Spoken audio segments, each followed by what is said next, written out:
Yeah. Let's see if he even replied. No, he hasn't even replied. He's probably like stuck in Atlanta traffic. Probably. Does he work on the weekend? What do you guys all do for your living? I'm a service writer at a Volvo dealership. Mm-hmm. So I get Sundays off most of the time. I usually don't get. I get every other Saturday. So Okay. So that's why it worked out for this week, huh? Yep. Yep. I see. Nice. Gerald's a hitman. He's out at like 6 o'clock in the morning with knife kitchen. Dude, that's why he has all the masks. Yeah. That's funny. Gerald didn't want to show his face, so Gerald, for the first few live podcasts that we did, wore some kind of transformer or. I noticed that. Yeah. Yeah. To be honest, I was a little surprised to see your face, man. Yeah, no, what I do is actually a lot less glorious than that. I do building maintenance. Building maintenance. Yeah. And I work at an outdoor shop. I'm our knife counter manager. Nice. I feel like my job was most similar to yours then, Tom, because up until recently I was working full time at a knife shop. I mean, not knife shop, but a surplus store, but I was managing their knife department. Gotcha. So yeah. Doing It's the a fun buying. gig, selling knives, you know. It is definitely, and it definitely helps to keep your finger on what's going on, like in the production world. It's a lot of fun. Definitely. Yeah. So do you guys like specialize like in any of the brands? Like, do you guys carry everything that's normal, or do you guys carry other stuff? So let's see here. We carry the big three American brands. So that, well, for us that would be Benchmade, Spyderco, Kershaw / ZT. Mm-hmm. We also carry CRKT, Cold Steel, and a lot of like maybe more fixed blade oriented companies like K-Bar, Ontario Knife Company. We do a lot of Essie and Nice. yeah, some other outdoors companies like Tops. And then we've got also some Kaiser, a little bit of like Best Tech, some of these other like overseas companies that we get through Blue Ridge. So Blue Ridge is one of the distributors that we use. So yeah. We need to get some more into our shop. We're a Benchmade Premium Plus dealer, so we have a lot of Benchmade. Premium Plus. Okay, Yes. so we're premium. Yeah, not Premium Plus though. So you guys get the gold class stuff too, huh? Yeah, we get a couple gold classes every time they come in. That's crazy. But we have 6 stores though that are selling it. We're not just a single store. Oh, okay. Yeah, that makes sense then that you'd be a Premium Plus. Okay. Yeah, because we're just a mom and pops, just a single one. Gotcha. See, we started out that way, but in like the last 7 or 8 years, they've opened up 5 new locations. That's insane. In less than a decade? Yes, they're growing very, very quickly. That's pretty good. Well, good on you guys. I believe we're the largest independently owned outdoor shop in the country right now. Okay, yeah. I don't know of any others that would be even able to compete at with that many in terms of independently owned ones. Yeah, that's awesome. Yeah, and it's super cool too because it's all employee owned now. It transitioned to employee owned last year, so any full-time employee that's been there over a year is a part owner. Wow, that's pretty sick. It's pretty awesome. That's the way to do it. I don't know that. I mean, it's either that way or you go into like being a big box kind of business. Right. But yeah, that's pretty awesome to see. Like our store has been around 42 years. But It was always primarily just a surplus and workwear store. And so the knives are just a little bit of an add-on. So when I came into the store, I asked if I could expand some of the line a bit and bring in some more brands, and they were like totally fine with it as long as we maintain like our core demographics. Mm-hmm. And so a lot of like the other stuff that we bring in is just for my pleasure, for my interest. But yeah, like there's not a lot of pressure on that department to do super well because it's really work boots and Carhartt that's keeping us afloat. Yeah, that's what I'm working with our buyer on, is trying to get some of the more, sought after stuff recently. Even just like a year ago, we carried like almost 0 Spyderco. 0. Oh, really? Interesting. And now we have like probably 10 or 15 different models, and I'm working on getting more in because I don't know if you experience this as well, but Spyderco is extremely polarizing for a customer, especially if they don't know what it is. Yes. They're like, why is there a hole in the blade? That thing looks so ugly. I'm like, hold it. Yeah. Yeah. But So I always tell our customers they're designed in the dark, so they feel good in hand, and then they figure out what they're going to look like later. Aesthetics are secondary. Yeah. But that's interesting because, Spyderco, they're just so brutal in their pricing.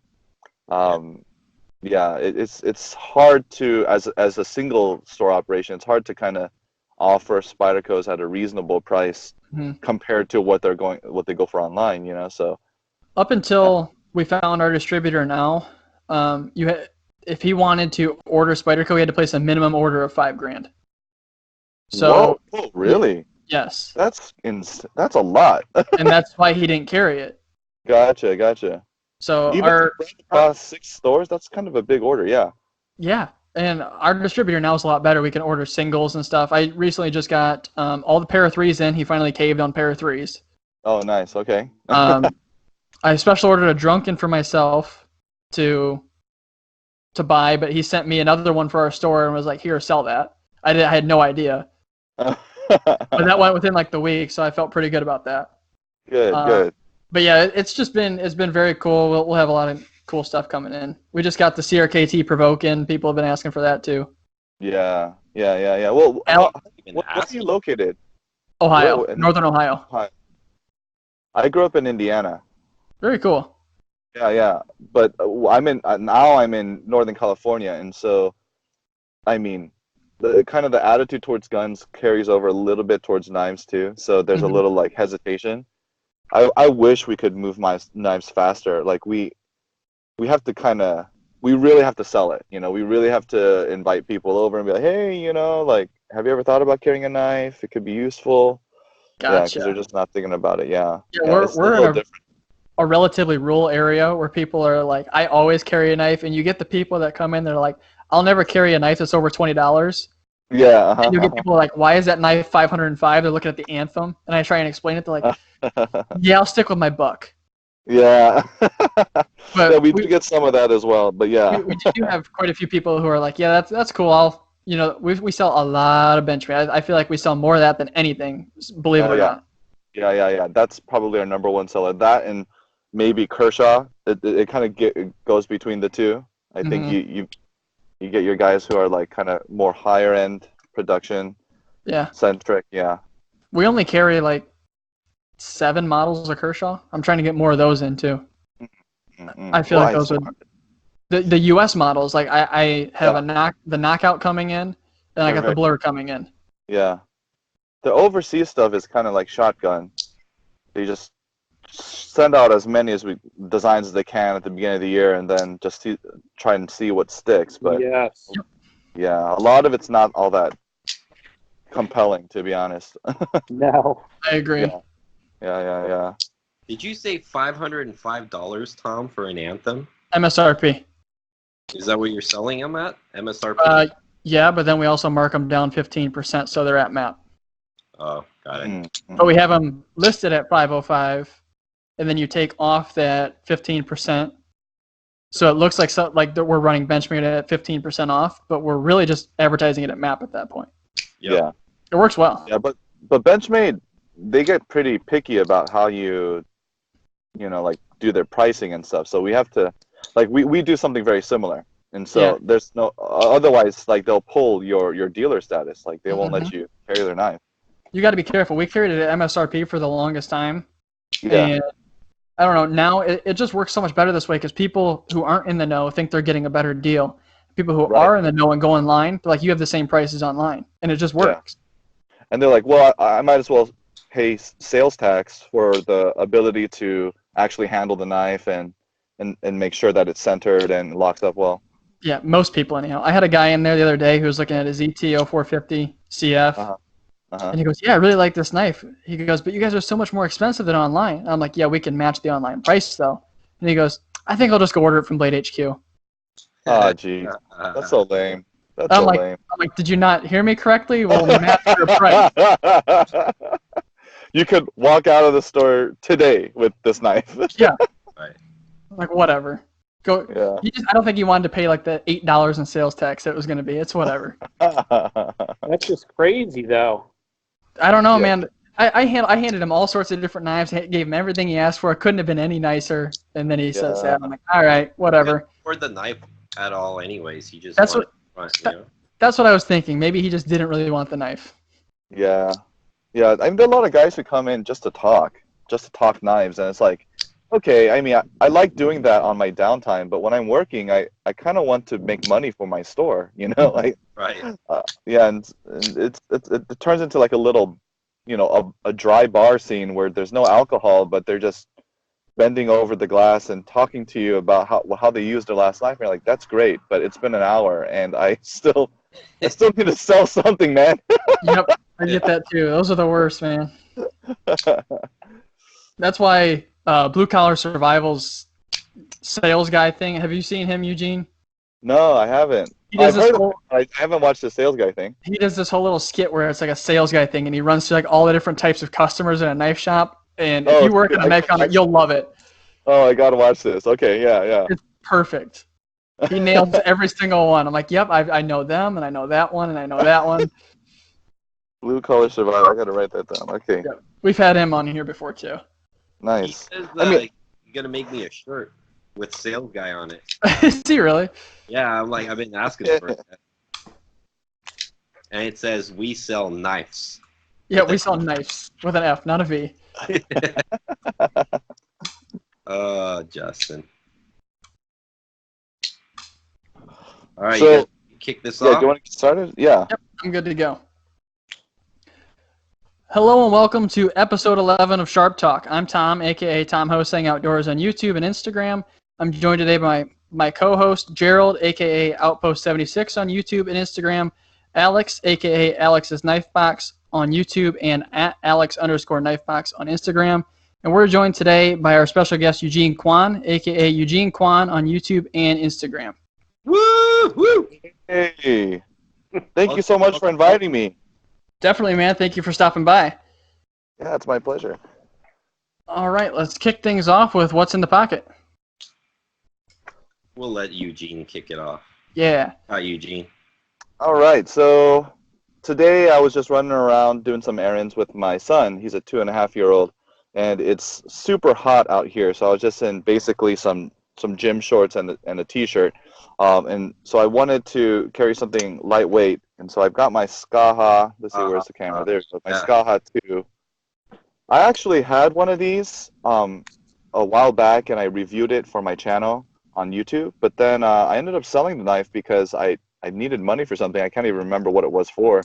And then I missed it so much that I tracked another one down on the secondary market and ended up buying this. So yeah, this is my carry forward today. Very nice. Is that a carbon fiber one? It is. It's one of the more recent carbon fiber ones. I'm not sure if that's coming in focused or not. Yeah. But Pretty good. if you look at over here, you'll see that their milling has improved. I had one from the first run when they first launched carbon fiber as an option, but there were some issues with their milling. So there are a lot of voids, a lot of kind of fraying towards the lanyard hole area and stuff like that. But I talked to the guys, and they were like, yeah, we've been working on it, and we've been improving our process. And so this is from a more recent run, and yeah, it's just flawless now. So really impressed by this carbon fiber. It makes it ultra light, of course, and that blade stock is super thin and slicey, so there's virtually just nothing, to weigh this down. So yeah, I was carrying this in my t-shirt pocket and barely noticed it. Yeah, so yeah, that was my carry for today. Very nice. Love that knife. Love that knife. I had a Blue G10 version 1 before, which I'm selling. Same reason. I don't know why. I regret it. And I ended up getting a carbon fiber one too. I waited on the list for I don't know, it was a year. Yeah. I just got it, I think in March is when I got mine. Nice. And, yeah, I agree with you. It's such a cool carry. Definitely. The CNC lines on the blade are so cool. Yeah, my only issue with those is that they look really good, but I do notice they tend to hold on to tape adhesive and stuff like that a little bit better or more, Right. So it takes a little longer to clean off the blade, but I mean that's just an aesthetic thing. Yep. Yeah, definitely. Yeah. What do you got, Gerald? I had the Fortis 2.0 today. Ooh, nice. And the native S90V. All right. Ooh. Did that S90V come with the red scales? Or is that red or orange? It's orange, the cutlery Orange shop. scales? Oh, cutlery shop. Okay, yeah. It was such a good deal, too. I mean, it was because Spyderco raised their price not long after this came out. I think this was like $1 more than the base model native or something like that, $2 more. It was crazy. I mean, it was, yeah. Very nice. All right, Alex. The blue anodized. Oh, I'm sorry. Was that the blue anodized Fortis 2.0 with the through work? Okay. Yeah, it's black. Oh, it's black. Okay. Yeah, black that's with the, sweet. forget what they call it. I've handled one of those. They're very impressive. Or whatever they call it. Mm-hmm. It's actually really nice. It's like a big version of the Mastrop Falcon. Yeah. Yep. That's what it looks like. I just recently reviewed the Archbishop 2.0, so I think it was the Pro Series that model that they launched after the Fortis 2.0. I think they're pretty similar, I would imagine, in terms of their feel. They look a whole lot the same. Yeah. But I loved the Archbishop. That was really an awesome carry, really great user. I didn't get a chance to handle a Fortis 2.0, but I'm sure it's all to the good as well. So. Oh yeah, it's nice. There's nothing wrong with it at all. That's awesome. And even I mean everything's nice. The finish is nice. The grind is awesome. This thing's super thin. Mm-mm-mm. I mean, it's just great. You know when Gerald chuckles, it's really good. When the giggle comes out. Oh, yeah. It's like when something really, really good he's about to say something really, really good, or he's about to really, really make fun of something. That is also true. If you say the Lion Steel M390, you will hear giggles like you couldn't believe. Oh, I boy. love Lion Steel knives, but Yeah.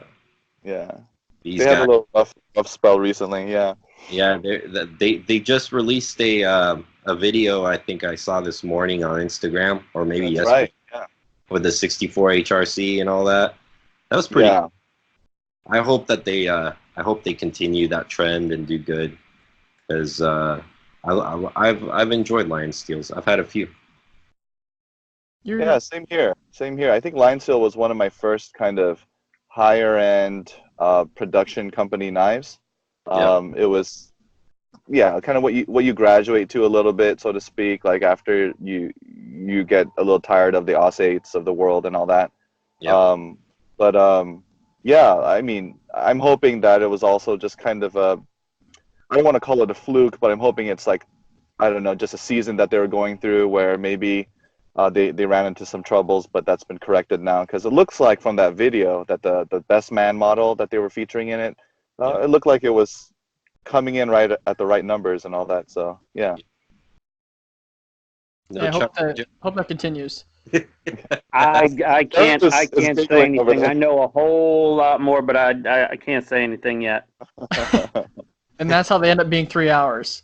You get Gerald and Steve going. Oh boy. What do you got, Alex? I know you got something cool. So I've been carrying this this Cherbakov Scout today. I've really been enjoying this thing. Really wanted a Damascus version, but then they had this one with the Damascus butt and clip on it. Man, that's sick. Yeah.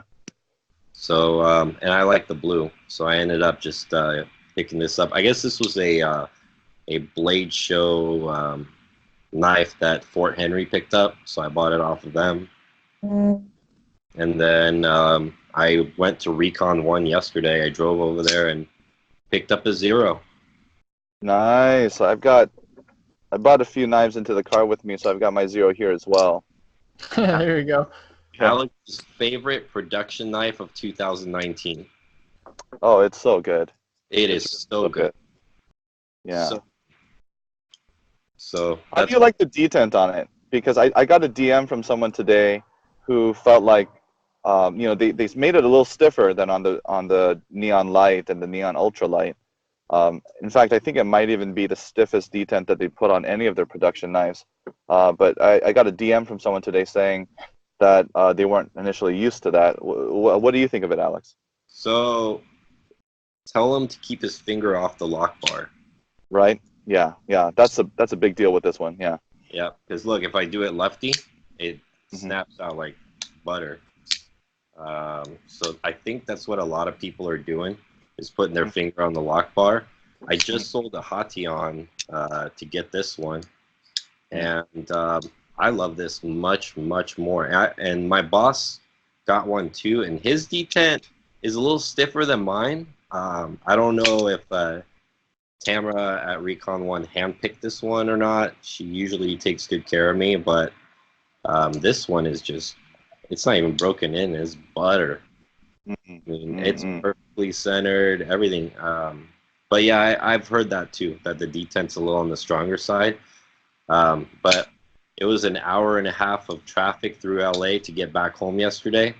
And I flicked this thing open maybe for an hour and a half that I was in the car nonstop. I was fine. My finger didn't hurt and nothing like that. I was just having a blast. I was like, yes. Ah, what a great knife. Yeah, definitely. I'll give you guys one guess to what I'm carrying. Inkose. Inkosi. Oh ho ho. Arjun Kosi. Are you The hand same as sharpening that thing now, Tom? No, I just didn't want to put it back on the Wicked Edge, and so I hand sharpened it just to the same bevels that it was, and then I'll touch it up on the straps afterwards. It comes up to about the same level of sharpness, and it takes me way less time. So it's just quicker. I thought I saw a mic. You sent a picture of like the micro bevel where it was like a little different, and then I heard Steve say, "Oh, that's a hand sharpening" or something like that. Yeah. No, I sent the one of that Shiro and LMAX that I got the hair whittling, and then Steve said Michael Christie edge. He said something about look at that hand sharpened edge or something like that, and I sent a picture of the Inkosi. I'm like, this one actually is hand sharpened. Awesome. Speaking of that, what do you guys got new? Well, I mean, I just got back from Blade Show, and so it still feels pretty new to me, even though, yeah, let's see here. I don't think I got any of these knives in the last week. But yeah, I had a few pickups from Blade Show that I'm still like working my way through and feeling out. I showed them off in a video on my own channel on YouTube. But yeah, I've got, let's see, I've got 7 knives on my dashboard right now. So if someone hits me and my airbag goes off, then yeah, I'll probably die a pretty quick and swift death. But yeah, let's see here. So I'll just show them off real quick. I got this Trevor Berger custom. Yes, I yeah, saw LEK plus. Yeah. So there's one of his liner locks, front flipper with the maple burl and carbon fiber handle. It's a weird combination, but I think it kind of works visually. But yeah, so there's that one. And then I got I went a little front flipper crazy at Blade Show. I got that, and I got this Kosi Steenkamp Samson. I seen that one before. That's beautiful. It's awesome. Yeah, I think it came out pretty well. Normally he does these on phosphor bronze, but I asked him if he would be willing to do it on IKBS, and he said he would. So he gave it a shot, and I think you can see the imprint there. But like, it ended up turning out really well. So gonna be reviewing this pretty soon too. My last front flipper from Blade Show is this David Lespect. One of those. Yeah, one of these French custom makers who actually it was his first time with a table at Blade Show. So apparently he's kind of a big deal over in Europe, but I think we're just beginning to really explore him and familiarize ourselves with him over here stateside. But yeah, that was I think a very lucky pull. This is my V3 Arius that I picked up at the Blade Show. Wow. So like Koenig knives. Yeah. Gorgeous, gorgeous, gorgeous. Yeah, just that Timascus clip. I think that just has a little nice touch of color. And then the last Blade Show pickup I had was this Holt Spectre V3. Nice. So also bronze handle with a Timascus clip. But yeah. May I politely ask what the table price was for that baby? For this one here, the Mhm. with the Timascus, it brought it to 900. The base price for the Spectres are 700, up from the 500 that they were through the end of V2. I remember. Yeah, but what's interesting about the Holts is, they weren't really making much money on any of the Spectres through the end of V2, with all the machining costs, and they bought themselves two CNCs over the last couple of years. Right. Yeah, they I don't even know if they broke even. It's not their full-time job to make these knives, but they were only offering them at $500 because they felt like the knife wasn't finished. Like they kept looking at it and feeling like there was more that they could do to improve it. So yeah, the reason why they bumped it up to 7 is because finally at V3 they felt like, okay, this is as far as we can take this knife, and we feel like we can charge like a full price for it now. And so yeah, it did go up in price, but I think it's an understandable increase in price, and it's not unwarranted, I would say. Yeah. Yeah. Yeah. Yeah. I've been wanting to get my hands on a Spectre so bad. My Mhm. problem is that the markup, because I haven't been able to win any lottos, Oh yeah. nothing, or so as many times as I've entered, and I know they don't sell directly. And Yeah. so then when I try to go secondhand, I mean, or Yeah. the Secondary is brutal. Yeah. my God, like I almost feel Yeah. offended by the price. It's like if you buy the knife for like $500, let's just say, right? And you turn Uh-huh. around and you want to flip it to me for like 1,000. I'm Yeah. already like, well, I don't know about that, but fine, right? But these guys are going triple sometimes. Right. Right. Right. And then at that point, I'm like, dude, you no, you guys are crazy. I'm not doing that. Somebody else probably will, but I will not. I refuse. So for a You know, while, I'll go ahead. Sorry. yeah, for a while, I almost hated the knife because every time I looked at it, I'm like, damn it, I want one, but holy so much, So now I'm just gonna wait and see until I get the right opportunity to get one. Sure. But wow, Well, you're in SoCal. yeah, Um, they're trying to make it out to Blade Show West in November. are they? Buying it in person definitely is the easiest way to get one, even as hard as that is, to be honest, because you have to line up pretty early and all that. It's crazy. Like the first 300 people through the doors at Blade Show, about a third of them were gunning for a Spectre. And yeah, they brought a little over 100 knives to the show, and they had pretty much a limit one per policy, Yeah, but they were sold out within 55 minutes. Holy. So yeah, it was insane. It's pretty wild. But yeah, if you can get like an early bird kind of pass or something, buying them at the Blade Show or any of the shows that they end up going to, I think that's kind of the better bet than the lottos. right, right. Yeah, yeah. And we're talking like a Friday pass, not even like a Saturday or Sunday. Oh, you would need a Friday pass for sure. Yeah, Yeah, yeah, because they all sold out before even. So there's three tiers of entry, right? At Blade Show, there's the early bird, then there's the VIP, and then there's the general public. So it's like 12 p.m., 1 p.m., 2 p.m. right. They all sold out between 12 and 1. So even guys who got in with a VIP pass, they couldn't buy one. Wow. Yeah, yeah. You had to have early bird. But they weren't expecting that. I think they were just as dumbfounded by it as everybody else was. Right, right, Yeah. right. Well, I'm not because the prices on Well, it, I would expect those things to blow off the shelf, yeah, yeah. All Wow. right. Do you have anything new, Gerald? Well, I did forget last week, maybe the week before. I don't remember.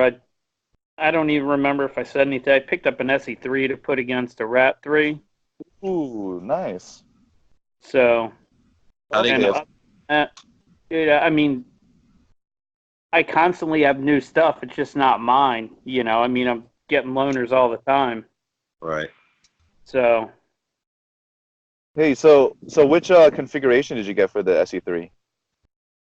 I picked it up used off of Instagram, and I don't know how it originally came, but it came with a Kydex sheath, not the factory sheath. Okay. It came with it came with blue moon glow scales and wood scales. Yeah. Kind of a custom touch to it. Okay. Yeah, and it was like, I don't know, I want to say it was $10 more than the one you can buy without a sheath with micarta handles. So yeah, so I went ahead and I just happened to log on, and it had only been up like 4 minutes, and I sent the guy a message. I'm like, I'll take it. Oh my goodness, it'd be stupid not to. That's such an amazing knife. Yeah. Yeah. Yep. Yeah. Now, Alex, BJ told me that I have to skip you, so you don't get to show off your zero anymore. He texted me last night. He goes, "Do you ever discuss new knives you get with Alex?" And I was like, "Yeah, why?" He goes, "Do you feel like he always one-ups you?" I'm not even trying to one up you guys. It's what I got new. Like every episode, I got some new stuff. Don't I know. Jay. We're just messing with you. It's funny because every time we show one of these cool knives that we got, look at this badass GEC we got. It only costs $80 something, and Alex is like, look at this $1,500 tough custom. Wait a minute. I just want to make it clear, when it comes to knives, price is not what makes a good knife. Okay. That's very true. Very true. That very is true. I have plenty of Kershaws in my Alex's knife box that are plenty loved, and those were like $40. So very true. So yeah, I'm not. Yeah, don't get butthurt, BJ. I know. It's okay. You're giving guys like BJ and I stuff to shoot for eventually. And just for BJ, papa. Paul says, "Look at this dozen African custom knives I ordered." Oh yes, I do love the African custom knives. Oh yeah, that's right. I got a holster lock JD Van de Vender EDC too. Yeah, you did. Nice. Yeah, carbon fiber, full titanium polished frame. Yeah, I'm very, very, very fond of the South African knife makers. That's like my thing right now. I got a JG Custom coming in with some really crazy fat carbon that I sent to him to make it for me. So that should be here in July. Yeah. Which one did you go with? Which platform? Have you seen? Well, I went with a Scout with I went with the drop spear point combo that he has, and I did Thor Damascus. And I gave him. Have you seen that fat carbon that's called Mars something? It's like orange and black carbon. Yes. Yeah. I sent him some of that. Look great. Yeah. And then he's putting some raindrops on it in bronze with a bronze clip. It should look good. Yeah, he just does amazing work. I'm really hoping to someday pick up one of his oh shoot, I just the name of it just escaped me. It's a new smaller model that he's doing. The Rover? The Rover. Yeah. That's that sweet. looks pretty sweet. It is. One of my friends, Mike at Bloomin' Blade on Instagram, he got a Rover in with bacon Damascus and some crazy carbon fiber on it. I mean, it's gorgeous. I saw it. Yeah, you saw it, right? Yeah. Thank God, it's beautiful. Yeah. But African guys, I mean, they're South African dudes. They're just doing so much crazy stuff. I just bought a Willem Steenkamp native, just a slip joint. Yeah, one of the ones that they were showing off in their Facebook live feed. Yeah. So I'm expecting that probably Monday or Tuesday, but really or maybe Tuesday or Wednesday. Looking forward to that one a lot. Heck yeah. I mean, and the prices, they're so good. The prices is so killer for what you get. Yeah. And I know it's probably has to do a little with the currency, but I don't care. It's awesome. Uh-oh. Somebody's coming into the chat. Oh shit! Oh shit! You You got little kids around, cover their ears. You better fucking find him if you do. Oh, there he is. Steve is here. There it is. You didn't think I was gonna miss this, did you? I didn't think so, but I don't know. Come on now, I got fucking BJ and goddamn Lee are blowing up my goddamn phone. Like, where the fuck? I got like people holding me accountable and shit. Can't even like try to play hooky. They're like, "Yo, where you at, bitch?" Yo, what's up? All right, Steve. We gotta jump right in. What do you got new? What do I got new? I got nothing new. I don't have anything new. I got something new. Hold on, I was just using it.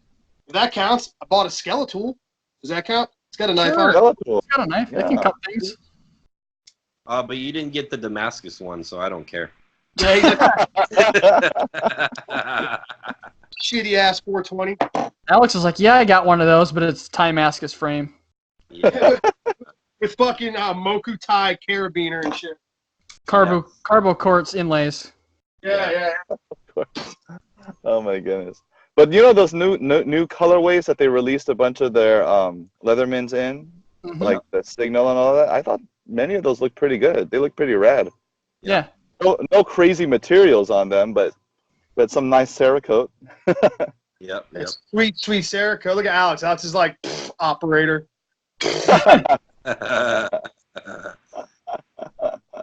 What's up, Steve? What's up, bitches? Where's my glass? Huh? I missed you. You lie. You miss nobody. You didn't miss me at all. Eugene's here. You don't give a fuck. You know, up until this point, Steve, this entire podcast so far has been very PG. And as soon as you jumped in, it went to unrated. It just goes NC-17. Like that. Yep. You warned them. Somebody said, hide your kids or something like that. Where is my glass? Jesus. So anyhow, the only thing that I have new, technically they're not mine, they're on loan. So I'm going to count them as mine because they're in my possession right now. I got a Shirogorov F95 NL Nice. with LMAX, or it's LMAX steel and then the micarta inlays. That was in for testing and a review. And I also have the Custom Knife Factory Morph 5. Oh yeah. I wanted to look at one of those. What do you think of it? Shiro, a better lockup. It is phenomenal. As far as fit and finish work, it's perfect. The clip is awesome. The little ball bearing that they have for it to throw over your pocket. Blade shape's awesome. It looks very angular, like it'd be very uncomfortable. But actually holding it, your thumb fits perfectly in that little divot and everything. It's so comfortable. And What was that, Eugene? it's such a broad blade. I feel like it should get pretty thin behind the edge. It's 16 thousandths. Wow. Okay. Okay. Pretty solid. Yeah. Not bad at all. Yeah, but thinness behind the edge doesn't really affect anything, so why even care? Jesus Christ. Really, Steve? I mean, it's just the 16, 26, 46. It's going to cut. It will. Yeah, but it might squash your tomato, right? If it's a little bit more wedge-like. Is this Steve talking or Uncle Randy? Saying, you know, I mean, if it's got an edge, right?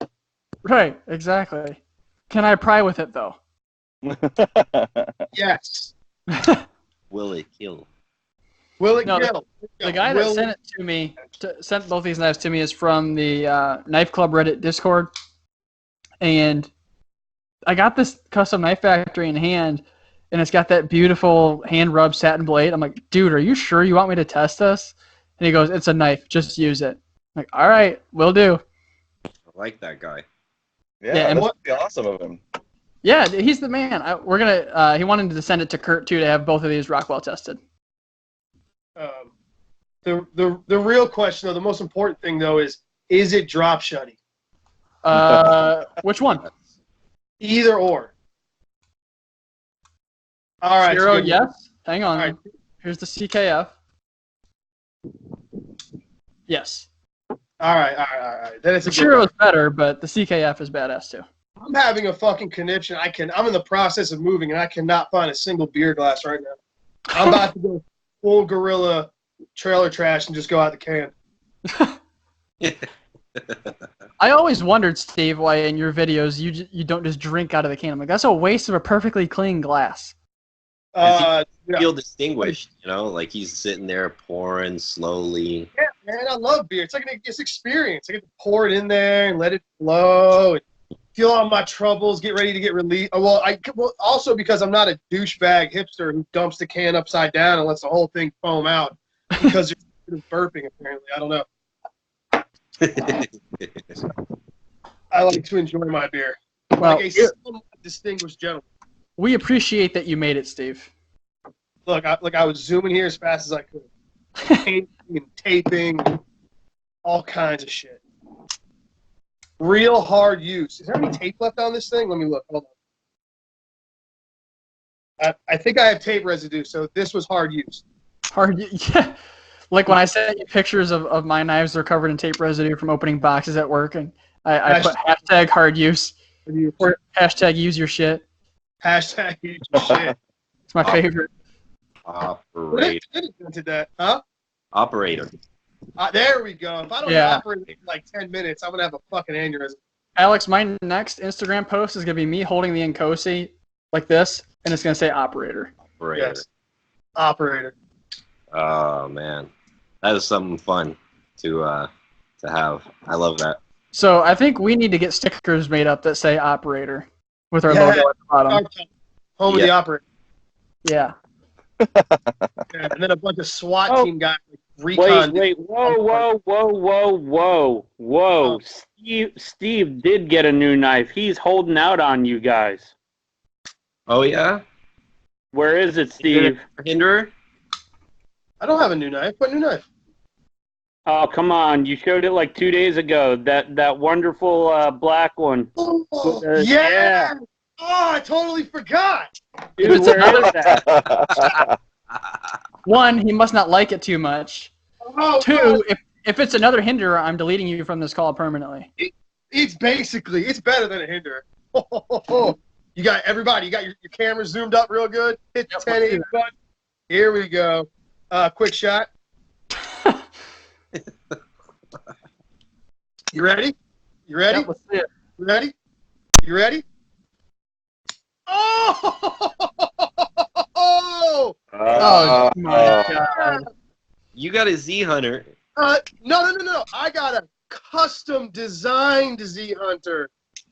Where in the world did you find that? With a blade shaped kind of like a dick. Look at it. It's kind of got this little head right here. It's got a little bend in it. You've been hanging out with Shabazz too much. That Blade Show really changed you. Look at it. Look at that magnificent piece of cutlery. Look. It kind of looks like...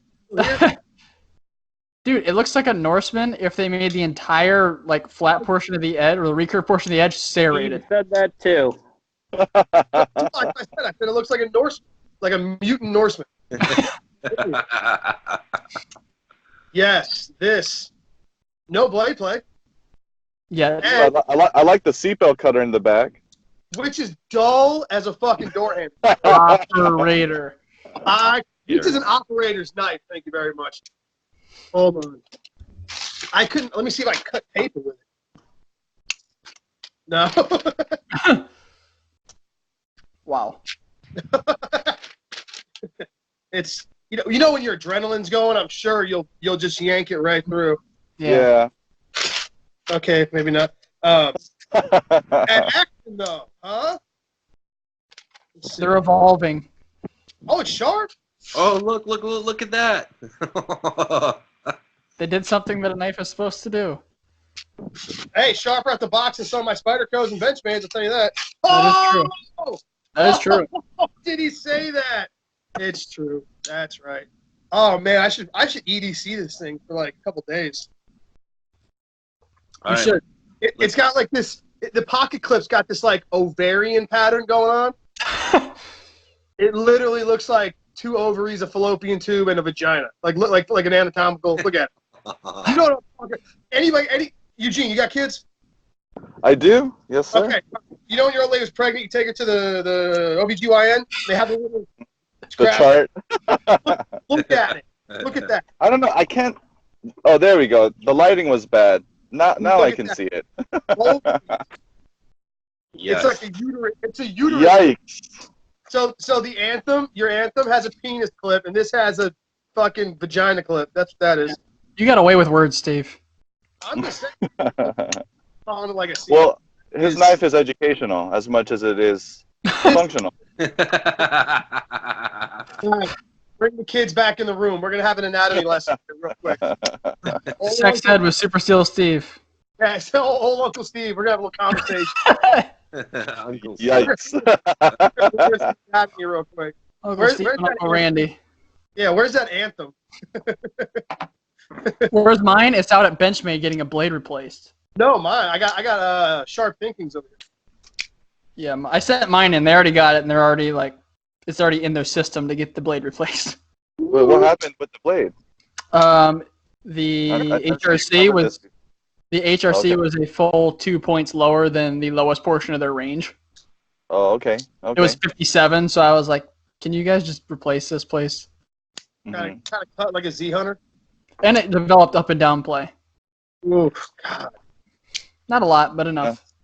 Yeah. This handle is something special. I've got to tell you. This is like, I like I'm pretty sure I did this. Yeah, actually, this is more comfortable. This, I swear to God, this is more comfortable than actually holding the handle of the knife. That Yes. looks like the handle of the Benchmade Contago. No, the Contago feels like a pillow full of, I don't know, rubber balloons and vagina lips compared to this thing. This thing feels like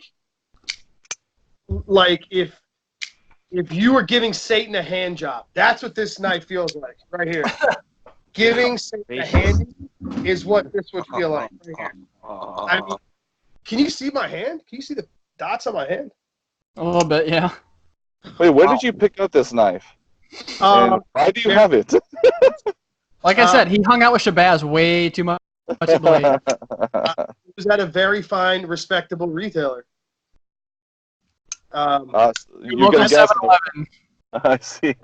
I believe they call them Valero.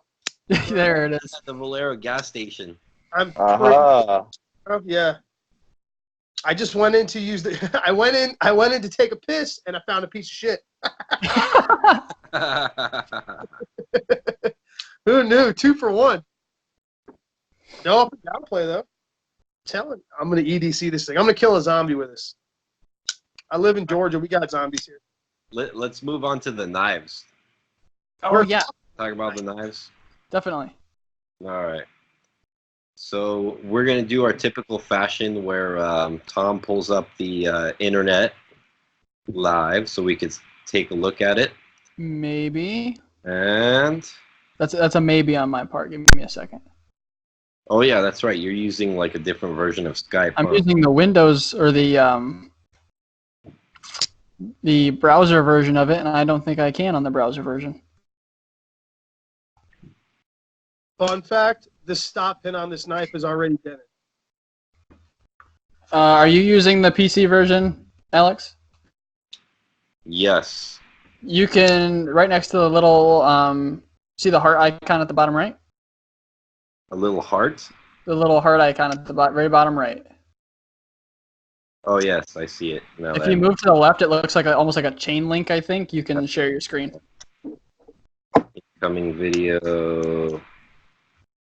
Says hold call, turn off, incoming video. It doesn't show me To the left.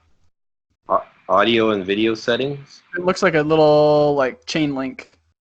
I see it. I'm clicking on it. Click on it. It should say like something about share screen. Mine doesn't say that. That's Share. slow. Hang on.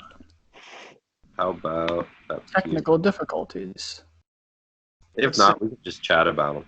Yeah, that's fine too. I can pull them up for the live stream and for our video or our YouTube watchers to see though. Anybody want to guess the behind the edge thickness on this knife? $35,000. 35. I'm gonna say 28. Anybody else? Nah, I'm not guessing. No. No, I don't know. I believe in Z Hunter. I'm gonna say 22. Ooh, 23. Look at Eugene. Oh, He Nah. comes through with the win. yeah. Never doubt the zombies, right? It's as thin as my pair of 3. Wow. Spider Co. So the first knife we're going to talk about today is one that I saw on Blade HQ, and this is a segment where I basically go on, like, knife shopping, and I kind of see what's new and out there, and I might pick some old ones too.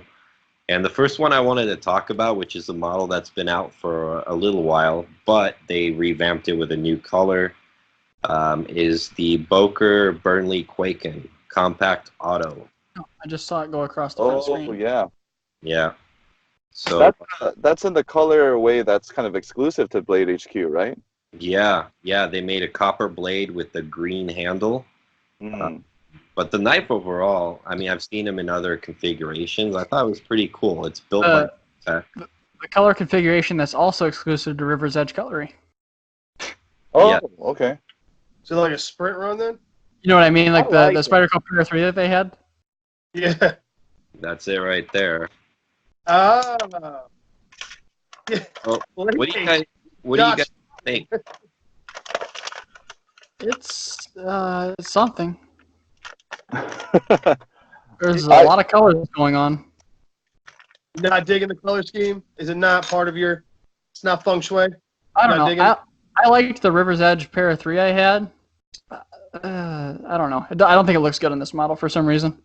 Okay, I think I like the color on that because if you actually carry and use it, when it gets some wear on it, it's going to look pretty awesome. Oh, I that's- agree. Yeah. This Yeah, I is- wonder how well that copper coating like holds up. I mean, does it say what kind of coating it is? Is it just Cerakote? Is it uh, PVD or is it copper? Or? it says it's copper, but I think that's the color. Yeah. Trying to describe. Just trust us. By looking at it, it looks a lot like Cerakote. I know the River's Edge one was PVD. I think I saw one in person at the show at Blade Show, and I think it did have that kind of matte finish. Right. Yeah.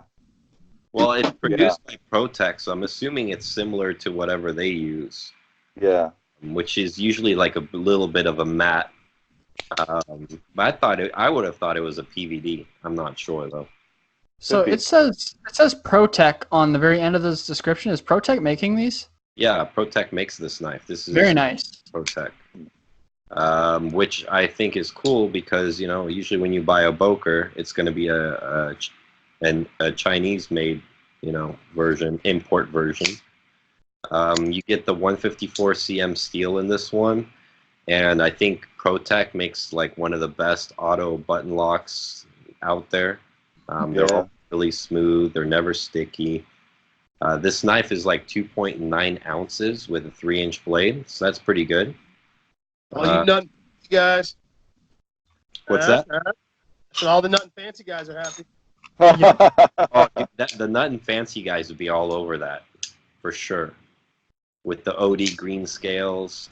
There's just not enough jimping on it though to prevent them from egressing onto the blade when they're in their stabbing motion. Right? Yeah. Operator, you need more jimping. It is a little bit operator challenging. But they're fantastic knives. I mean, I really like I think it was the only Kwaiken that I've actually thought, oh, this would, I would actually be interested in carrying this if it was legal in California. Yep. But yeah, I wouldn't mind a 2-inch blade version of that. Yep. I think that would be kind of fun with the same handle, just a little bit shorter blade. Yep. I actually think that I agree with that. I probably would not buy it in this color though. I think I would end up just getting in black handle with satin blade. Yes, a little bit more stealthy and operator. So You only get seen with that bright, obtrusive green. yes. The green. I think it looks better in person than it does in the picture. The picture, the color balance is a little off.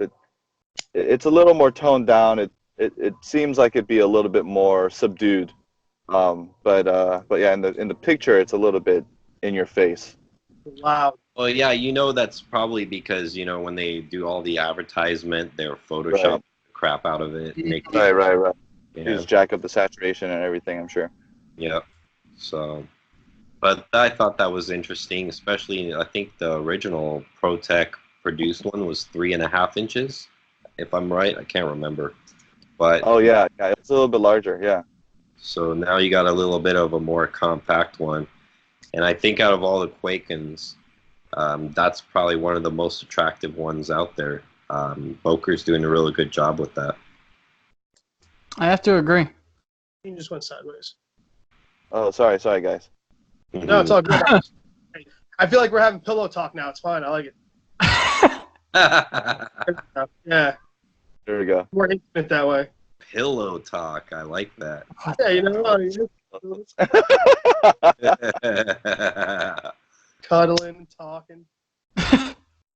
I don't know. I feel like with the success of the Launch 4, Kershaw was saying that one of their reps was saying that the Launch 4 is their most successful automatic across the nation, not just in California, but just period, the end. And so with the success of these small autos, I feel like you're going to see more of them.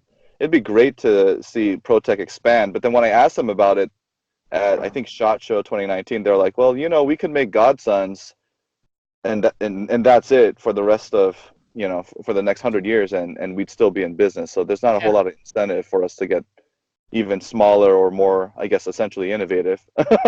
Right. I can understand that from a business perspective. Yeah, when I talked to their social media guy after about that, he was like, "Oh yeah, those guys are all engineers. They don't really know how to talk to people." Yeah. He was saying it playfully, but yeah, I kind of got what he meant. I was like, yeah. Is the Launch 4 the little one? Yeah, it's the real little one. Yeah. I got that one. I have one. Yeah, it's a good fifth pocket carry. Yeah. I got it from Jack Farm Boy. This one. Yeah. Little, where is it? Bam! Yeah. The little. I'll tell you what. The action's very ProTech-ish. It's got that will jump out of your hand if you don't hold on to it. Yeah. You can actually watch. You'll see it wiggle. See? Yeah. No play in this thing at all. At all. Which is impressive for an auto. Right. And the Launch 9 and 10 are going to be same size, but I think that the 9 is going to have more of a drop point, I guess, like a higher drop point. And then and then the fuller, right? It's got a little fuller in the blade. Yeah, a little bit. Yeah. You did it. A blood groove, yeah. But Paul says you'll have one next week in Pack-A-Wood with African ivory with golden lace. What'd you say? Nice.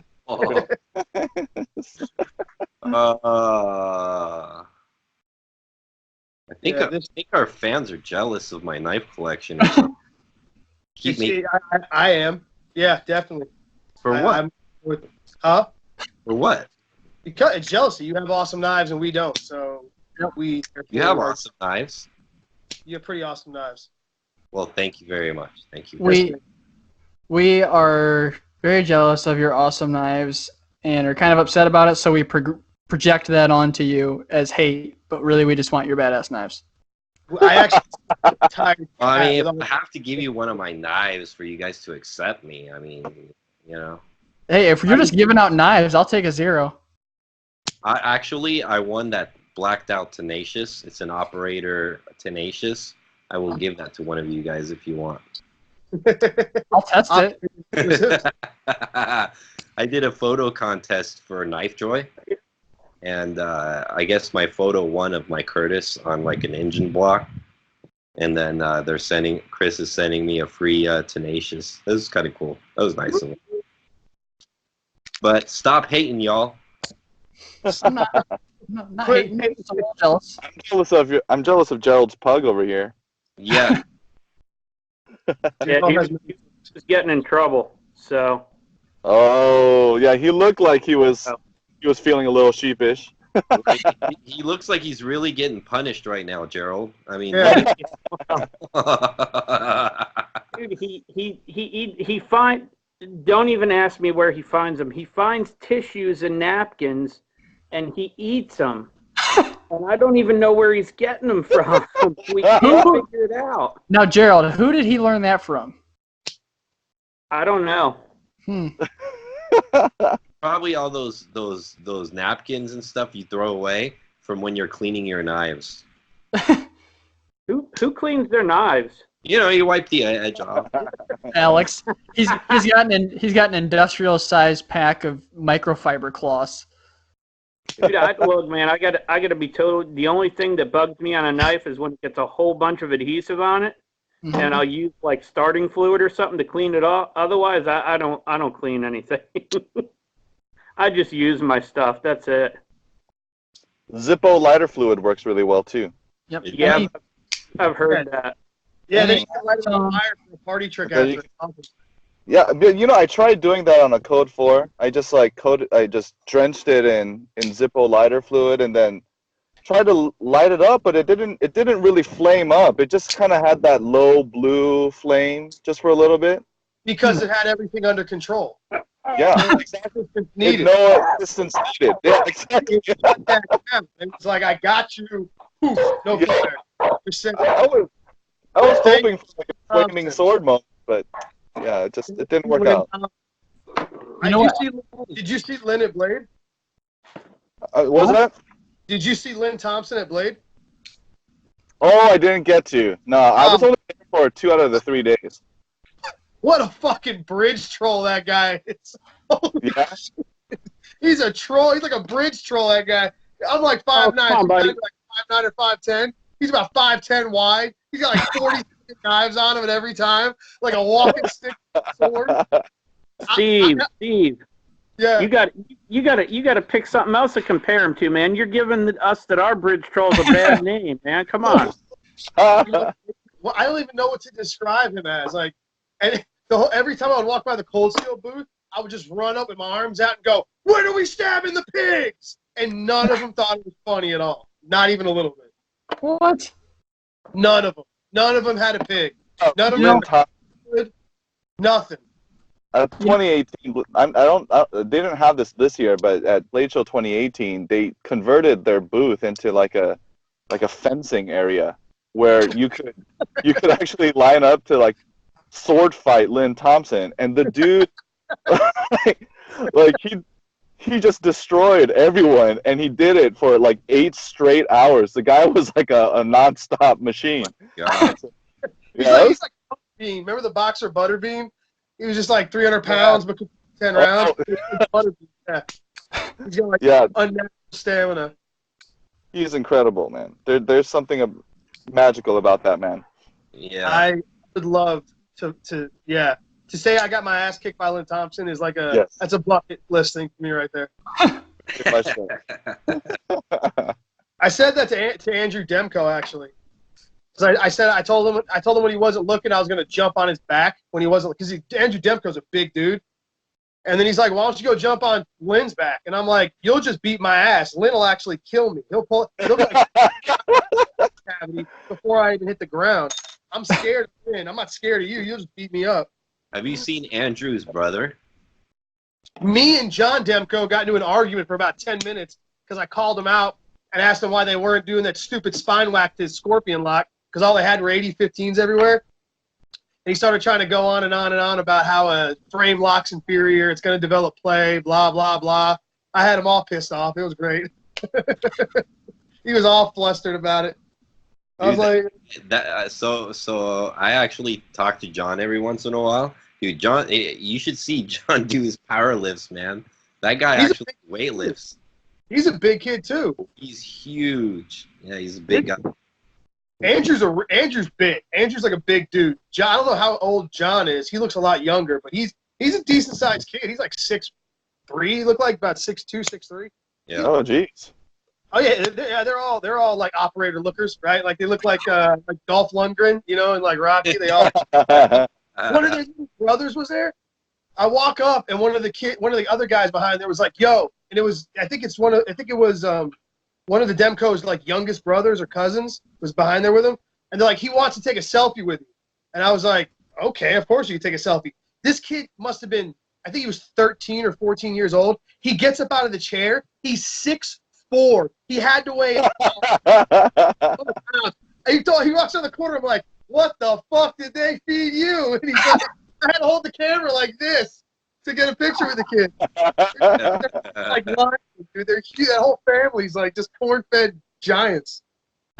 That's awesome. That's amazing. That's amazing. Well, that explains a lot about his knives then, because yeah, I guess they need something that size with that strong of a lock. Just to get yeah. You go meet the Demkos and you're like, okay, they're all like 6'3", you know, they're all like this wide. Makes sense. Yeah, you know, I know why your 80-15's a pocket knife. I get it. Yeah. 7XL gloves. All right. The next knife I decided to pick for our chat is this one. So I saw Boker makes some other stout designs, JB Stout, and the Alice or something. Yeah. Mm-hmm. Yep. And then so now they came out with the Leviathan, which is another reproduction of one of his customs, which is kind of cool. So if it's anything, I think like the Lateralis, it should be a pretty good success for those budget guys, you know? I mean, it's $80, D2 steel, stainless handle. When did $80 become budget, right? Alex. Is $80 not budget? Dude, that's like more than Madden. What's budget? That's guys? Final Fantasy plus the whole season expansion pass, right? That's This is budget, bro. Get out of here. No, but yeah, I think you're right about that, Alex. I think it will be a good success, but I'm a little confused though, because I feel like, you know, when you have some guy making super expensive knives, and then they do a production version, you'd expect the production version to be, you know, yeah, certainly cheaper or less expensive than the full custom, but usually they're kind of like more like 1 or 2 tiers down, not like 7 tiers down. You know what I mean? Yeah, no, I know. Yeah. And I would like to see like a ZT collab or something, or like a Rayot collab, or, you know, some slightly higher end production company. Take your pick, but just, you know, maybe not Boker. Maybe not Boker. Even if it was Boker, like Boker had the ability to use some titanium and maybe use some like better steel. I've seen him do some better stuff. That's true. So that's the only thing that made me sad about the Lateralis, because that is such a cool design, and but it's got stainless steel handles, which makes the knife. You know, I mean, this one it's advertised as 5.2 ounces, so that's quite a bit. You know, Chunky. It's chunky. You know, and I know they made a G10 version. That was pretty good. I actually have the G10 version myself. At least they're not like SOG. Can you take the dogs out, please? At least they're not like SOG. We carry a knife at work that's a SOG that's like this size, full stainless handles, and a 3.5-inch blade, and it reads on the back that it's 3.3 ounces. I'm like, you're so full of shit. So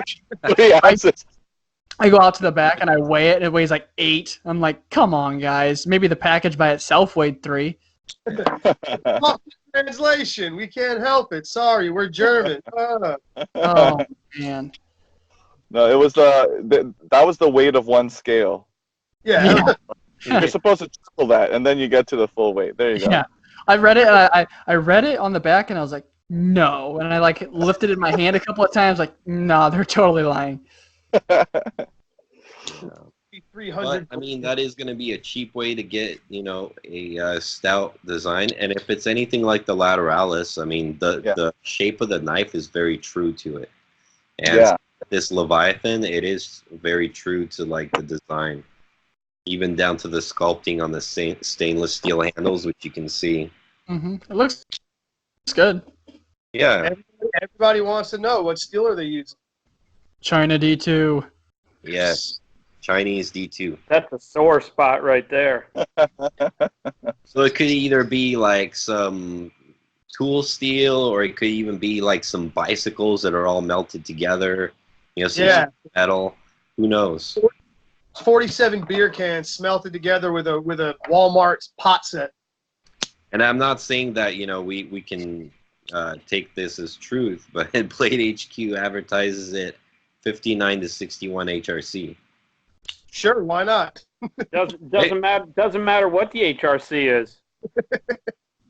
Why well, not? Not on China D2. Yeah. Say 65. That's it. Every night the company just say 65.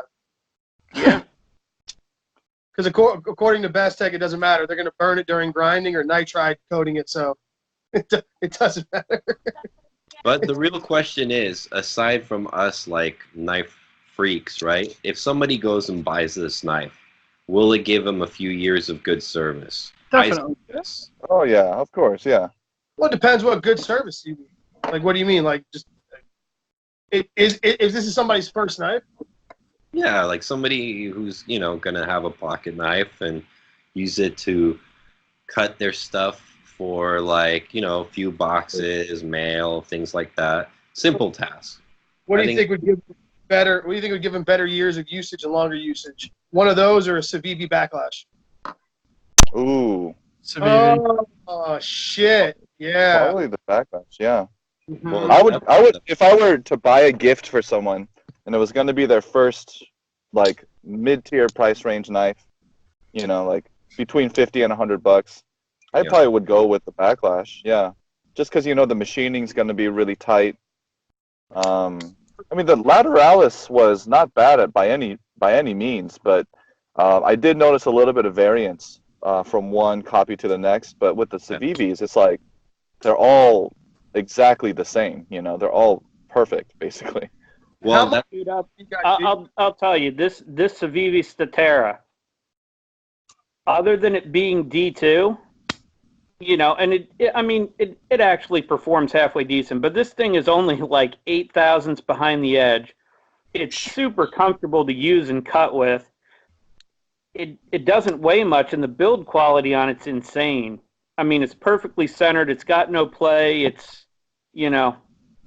How much are those? I don't remember, but they're like you get $68. Huh? Like I got $68. the light mount knives, and I want to say it was like 60 or 61 with the 10% off. So Yeah, that would put it at 68, like Tom is saying, right? Yeah. yeah. Let me Well, look. Yeah, that sounds about right. And Yeah. you know, Eugene, we've been talking about a Civivis a lot as far as like a good, like around that price range as one of the best knives out there. I would agree. It's 100%. amazing what they're doing. Damn, I shop for knives way too much because I just looked on Blade HQ and it's exactly $68. I'm ashamed of myself. It just feels right. It just felt right to me. You Awful. probably can't tell us what color bra your girlfriend's got on right now, but you can tell us the exact price of a Civivi. I can actually. I can. Yeah. She's in the corner right now, like. It's because Tom's wearing it. Exactly. Oh man. With the matching boy shorts. Makes me feel free. All right. The next knife I think I wanted to talk about is the knife. I think that got American Production Knife of the Year. Oh. One of Steve's favorites. Yeah. I was very tempted to snag that actually yesterday when I saw it pop up on Blade HQ. Yep. Definitely one of my favorite knives. Yeah. So I've handled some of the older ones, and I've handled some of the more recent ones. My boss just bought one from DLT, and I am so impressed. I mean, the knife he got actually had a pretty good, strong detent. As big as that blade was, when you're flinging it around, the blade held in place. It didn't just whack open like some of the other ones did. So that was pretty impressive. I mean, Microtech's doing a really good job with these SOCOMs. Yeah. So and, you know, they're gonna be people really- complain. Go ahead. Sorry. No, you're fine. Go ahead. I was just gonna say people complain about them being tipped down, but honestly, it just takes a little muscle memory. You just take a little practice. You draw it 5 times, and you've got it under your fingers already. You know, so I don't think that I like down them. matters. Yeah. I like them enough. I don't even care that it's tipped down. Yeah. That's how much sticks out of your pocket. Yep. So it's, and again, I've said this before. I'm weird. I back pocket carry my knives. So tip down doesn't. When I pull this knife out of my pocket like this, that's where it falls, and then that's where So when you have a knife, Vinny Nero did it. Nero Knives did a video about this a long time ago. You have a knife that's got a 4 and change inch handle, and you're thumb deploying it. If you pull this guy out of your pocket like this, you're gonna do one of those numbers before you can. It just makes you have to climb up into it. Yeah. Yeah, it just makes sense. Tip down. You pull it even out of your front pocket. You pull this out of your front pocket like this, it's gonna fall in your hand, and you're good to go. It's not one size fits all. I mean, everybody loves tip down. I get it. I might even say that on a knife with particularly large thumb studs, which make them comfortable, there's also a tendency for them when they're tip up to snag a little bit on the hem of your pocket as you're pulling it out, like unintentionally waving the blade out. I've had that happen. Almost cut myself a couple times when I wasn't intending to wave the knife out of my pocket. So I would actually prefer tip down in that situation. It's happened to me with hinders. I pulled hinders out of my back pocket and I've accidentally waved them open, like more than once. Right. And these SOCOMs have the dick thick, humongous thumb stuff. Like they're like the size of a basketball. They're gigantic. So you could totally pull that out of your pants right there and catch that. They're much bigger than a hinder, and I've done it on a hinder. I'm waiting for the SOCOM Elite, the mini that they're doing later on this year. Oh yeah, I heard about it. I had no idea. Are they going to make it in a manual, or is it just only? It's going to be a manual 3.5-inch blade. Oh my goodness. That's gonna sell like hotcakes. That's gonna sell really good. I want one. Yeah. What you could do is you grow some real hands and get a normal size one. That would be cool. Gerald and I talked about this, Steve, right before you even got on. I was saying how I cut myself on that Shiro, and I was like, maybe I got little bitch hands or something. He goes, well, that's what Steve would say. Just saying. Just throwing it out there, man. Maybe, just a little water and some sunlight, and they'll grow up, and you can have like a real normal size knife. By the way, Steve, BJ told me to tell you guys to get fucked, and I only wear my own bras. I love BJ. Oh, BJ. What up, BJ? There's a possibility that BJ has the greatest Mannix ever created. Just so I want everybody to understand this. When the earth-shattering news hits the ground, BJ Hill has the greatest S90V Mannix that the world's ever created. The two greatest Mannixes in the world, his Maxima and now this. And the guy's walking around with a 69 Rockwell Maxima Mannix in his pocket. I'm not even exaggerating when I say he probably has the hardest pocket knife in his possession right now in the production world. Like I don't know how many 69 HRC Maxima knives are floating out there, but he's got one of them. That's pretty wild. No, the best part is when he wanted, when he wanted to make sure everybody knew that as hard as the steel was, it wasn't made of glass. So he whams this thing through with a ball peen hammer right into this. No, a log, yeah. Yeah. Oh my God, dude! Through this big log, just whack, whack, whack. Yeah, I think someone said one offhand comment sharpening Maximet, you got to be careful because it's like sharpening ceramic a little bit. You just got to go with the super high grit, go slow, make sure that you're not forcing anything. I think someone took that out of context and then turned it into Maximet is glass. So I'll tell you exactly what it was. It was Apostle P's response to someone asking him when he did his video. Right. Yeah. It was my nightmare. And what he said, quote unquote, was, if you want a knife that will shatter like glass with the slightest amount of lateral pressure, then get Maximet. If not, you might want to see it clear. And when you got 20,000 people following you, that's what the fuck happened. You know, I mean, all due respect to him, I watched a lot of his videos. He taught me a lot about slip joints and all that, but he did have a little bit of a tendency to kind of exaggerate some things when he didn't like them. And so, unfortunately, I don't think people realized how much he was exaggerating with that. Yeah, well, and you had the Michael Emler. Yeah, the Michael Emler thing. About how it was impossible to sharpen, the edge was just crumbling, which I've experienced it. He's experienced it. BJ experienced it. Kenny at In the Pocket, he hit me up the other day. He was reprofiling his Maximet knife. It started crumbling at the apex from using a super low grit stone. Same exact situation. Dude, I just had someone comment on my latest video about that, saying that he started at, it was like 80 grit diamond, and he goes, the edge just kept crumbling away. I'm like, dude, you need to start at like 200 plus. Yes. No, it is, and it's Maximet and Rex 121 are very in a league of their own.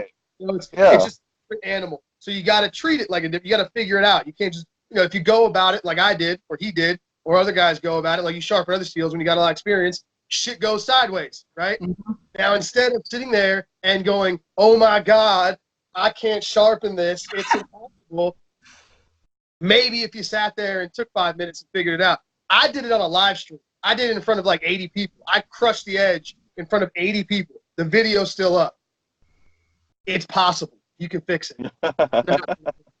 BJ was cutting tires open with it. BJ was He had he wrapped 2 pieces of wood with like 20 of those like 100-pound zip ties and was just dragging it through them. He was he was just hammering it through shit. And then he sent it off to get it tested. And he told me, he's like, I'm real glad I didn't know it was that hard before I did that because I wouldn't have done it. It was so funny too, because like the whole thing where he was beating on it with a hammer, he goes some idiot was saying how it was glass and it'll break if you hit it over the back or if you put any lateral stress on it. He goes, so I sent that idiot that video and said shut up. Oh boy. Did you guys see the video where he was slamming it into a brass rod too? Oh yeah. And then chunking pieces out of it. That's part of my toughness test that's coming up at some point here soon. Yeah. I'm gonna literally take chunks out of a brass rod. Yeah, look, I had no idea the first time I sharpened Maximet. I didn't even watch anything on it. I just went at it with a 300 grit stone and it was fine. Yep. Totally fine. Yeah. Well, it seems to be like that 220 and under range is where you start running into at least I did. It was 220 was the grit I ran. When I went to 320 it was fine. My 200 grit Wicked Edge stones handle it just fine, but they broke in quite a bit. Yeah, a little fun. Yeah. Go 80 grit. No bueno, my friends. He was freehand sharpening it too. He goes, yeah, the apex just kept crumbling. I was like, dude, you got to start with something a lot finer than that. Yeah, you got to. Yeah. I was like, start at your 200 or 300 and go from there. You'll have no issue. What do you know? It's not made of glass. It's not an obsidian knife. You got another knife for us, Alex, as we got deep into the Maximet hole again? Yes. So, let's see. The next one I was going to talk about. So I always try to pick a doozy. Man. So I'm going to do it. I'm sorry if you guys hate me for it. If anybody's into rich-made knives, I'm sorry. But oh, man, this thing. Here we go. What is that? That is a rich-made knife. That's the name of the brand. Knife. It looks like a transformer. Well, that's not a knife. What is that? It's got stuff on it. It has a spine of a blade made out of something, that 2 blades attached to it on either side. What? Yeah. Yeah, just let that sink in emotionally. Yeah. Just process that a little bit. It's a very strange knife. Well, he calls it the double ratchet. Oh, it's ratchet. That's for sure. Yeah. Oh, yeah. Twice as ratchet as you might expect. The double ratchet. What? Yeah, it's confusing. Look it up. Guys, which side is the bottom and which side is the top? Which side is? the blade. Where's the blade? What this is The good blade for. is that. Those two Blade little side. things up front, that's the blade. There you go. You can It even looks see. like a raptor head. You know, what this is really good for is if you have a box with two separate pieces of tape running down like the perfect distance between these two blades, you can use them both. That's true. That's it. That's true. Yeah. I'm going to respectfully disagree, and I'm going to say that that's not good for anything. That's what I'm going to go. It looks like the perfect like cheese slicer if you like, you know, quarter-inch thick slices. If you want to cut two pieces of cheese at the same time. If you want Yes, to cut off exactly. two slices at Oh. once. Oh. And here's the best part. You ready? There's the price. Oh, that's a joke. That's not real. Nobody's buying Nope. that. Get out of here. So it's two blades. That's not a. Oh, that's a shadow. That's two blades. Yeah. So Steve, it's like you have the spine of the blade like this, and then you got two blades coming out, like one on either side, mounted, like this. Steve, Yeah. you have to look it up. When it closes, the handle is a huge pocket. So this thing that's like, I mean, it's wide. So both blades go into this huge pocket of a handle together at the same time. You got to look it up, man. The handle thickness is over an inch. Yes. You have to think of it as like a slip joint with multiple blades, where two of the blades always have to come out together at the same time. The blade There. thickness on each is 180 thousandths. You want to know what the really killer measurement is, though? It's a 9.3 overall length knife for 2 inches of cutting edge. Well, 4, right? Because you got 2 times 2. God, I was gonna say, is he cutting edge one? Short him. Thank Hey, you, look! Eugene. Look! Here's a good picture, Steve. Oh my God. Yeah. It's pretty. I mean, one possible use would be that it would leave a wound that could be impossible to stitch up. I think that's the intention behind it. Can you call Frank up so we can verify this? Yeah. Frank. If you slash someone with this knife, it's gonna leave 2 parallel wounds that you can't stitch together, which I guess would come in handy because someone's gonna make fun of you for carrying this knife, right? So. I mean, look at the knives this guy makes. Wait, I've seen that knife. I know who this guy is. Yes, that Those guy. things are online? Huh? Yeah, They're Blade online? sells them. Yeah. Yeah, I thought he was some toad in his garage, and I see him on Instagram. Yeah, that's the guy. Now, I really don't know.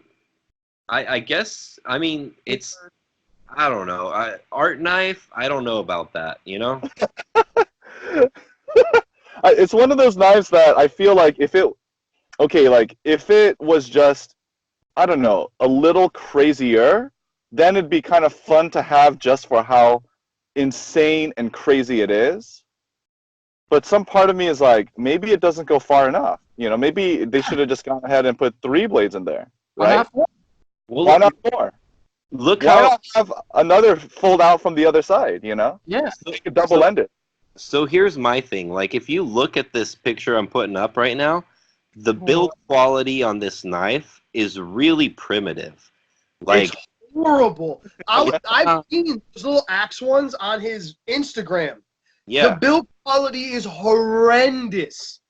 So, It's horrible. There's so- just edges everywhere. Nothing's rounded or chamfered. It looks like he literally took 2 pieces of like titanium and just smacked it with a hammer a few times, slapped it on, and was like, "Look, I made a knife."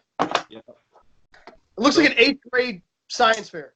there was another knife, I think, and Eugene, you might know. I think it was Reese Whelan that made that Wolverine claw-looking one. Do you remember? Yes. I think so, yeah.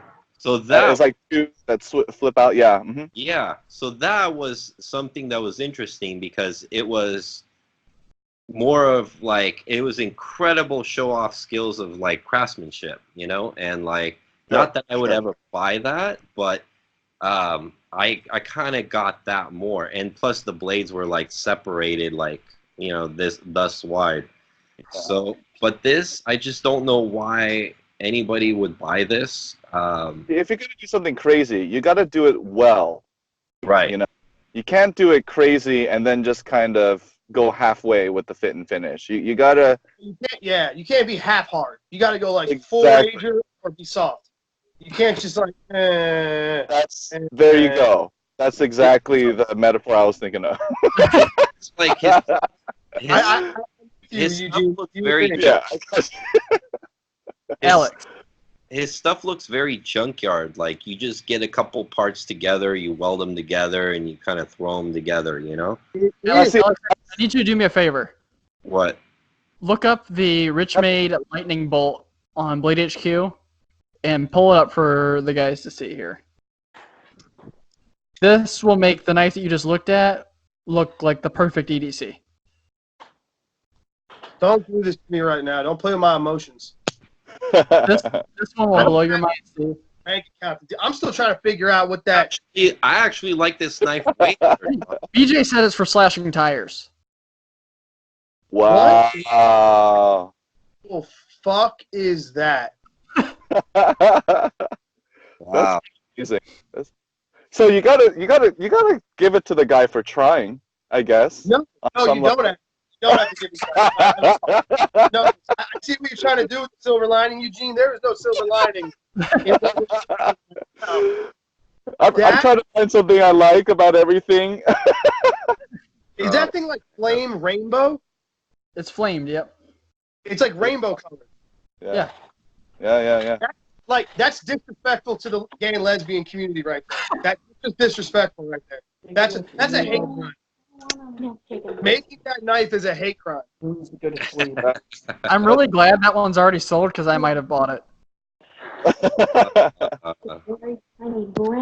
Ooh, even the edge bevel looks really janky. Yeah. I don't know why he was Oh god, it's like 12 back by the heel, like 10 front, but it's like 25 in the middle. Yeah. Well, I don't know. I mean, I don't, and it's not only that he's trying to sell this stuff, but the price is so high on these things, like for what it is. I kind of feel like, there's an aesthetic that it's going for that I think does actually work if you do it right. Kind of like, I don't know, something like that, right? So I'm not saying I like the aesthetic, but I've seen stuff where it looks kind of the same kind of color scheme, same kind of exaggerated lines and all that. But you kind of look at it and you're like, okay, I can kind of see what this is. It's not my cup of tea. I don't think it should be many people's, but it's someone's. But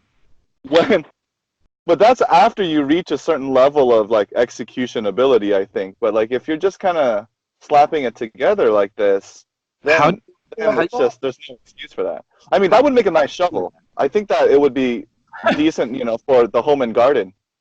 How do you hold on to it though? Like where do you put your hand? Because as you can see, the back is flared. Somebody tell me where you hold that. You put your hand inside the hole. Look, I'm guessing you put 2 fingers in that big open space between the blade and the handle, and then you put your other 2 fingers on the thin part of the handle. Well, the lightning bolt, where do you hold that? Hanging off the back.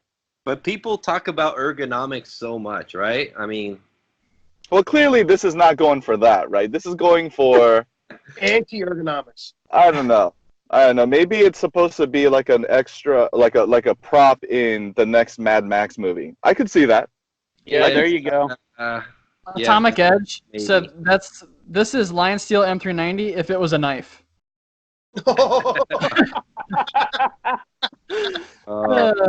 Max, that's perfect. Max, whatever small sweatshop worker that gave you that meme right there, tip him an extra $1 for today for me, please. Do you follow Atomic Edge Sharpening on Instagram, Eugene? I think I do, but to be honest, I haven't been able to keep up with my feed these days. You follow a certain number of people at some point, like you can't like get to everything, So right. Yeah. With Max, Atomic Edge, feed will be full of memes. It's hard to not see a post by him. I must not be following it. I must not be then. Okay. He hired the entire Nike Chinese sweatshop children to make him memes. That's how many memes he cranks out in a day. He'll crank out memes by the hour. It'll be like 10 an hour. He's like a machine gun of memes. Wow. And when we asked him about it, he goes, "Well, I just make them on the shitter." I'm like, "Man, you must be on the shitter a lot." He goes, "I just sit there to make memes. I don't actually have to go."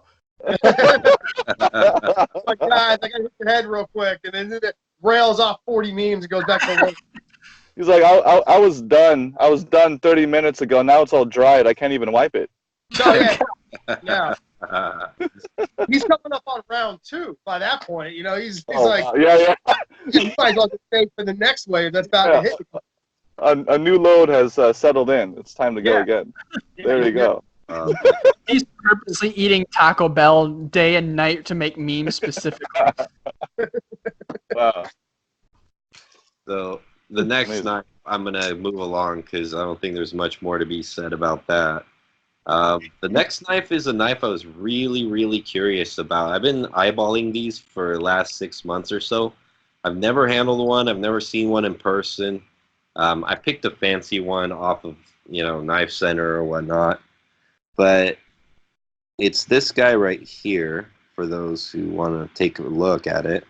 What's the name of it, Alex? I've been bringing them up on the screen. It's Alpha Hunter Tactical Design, and it's the War Bowie. Have you handled those?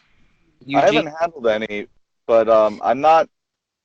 I haven't heard great things, but I haven't heard terrible things either. So it's a knife that I think has kind of got its following, but not necessarily taking that segment by storm, I want to say.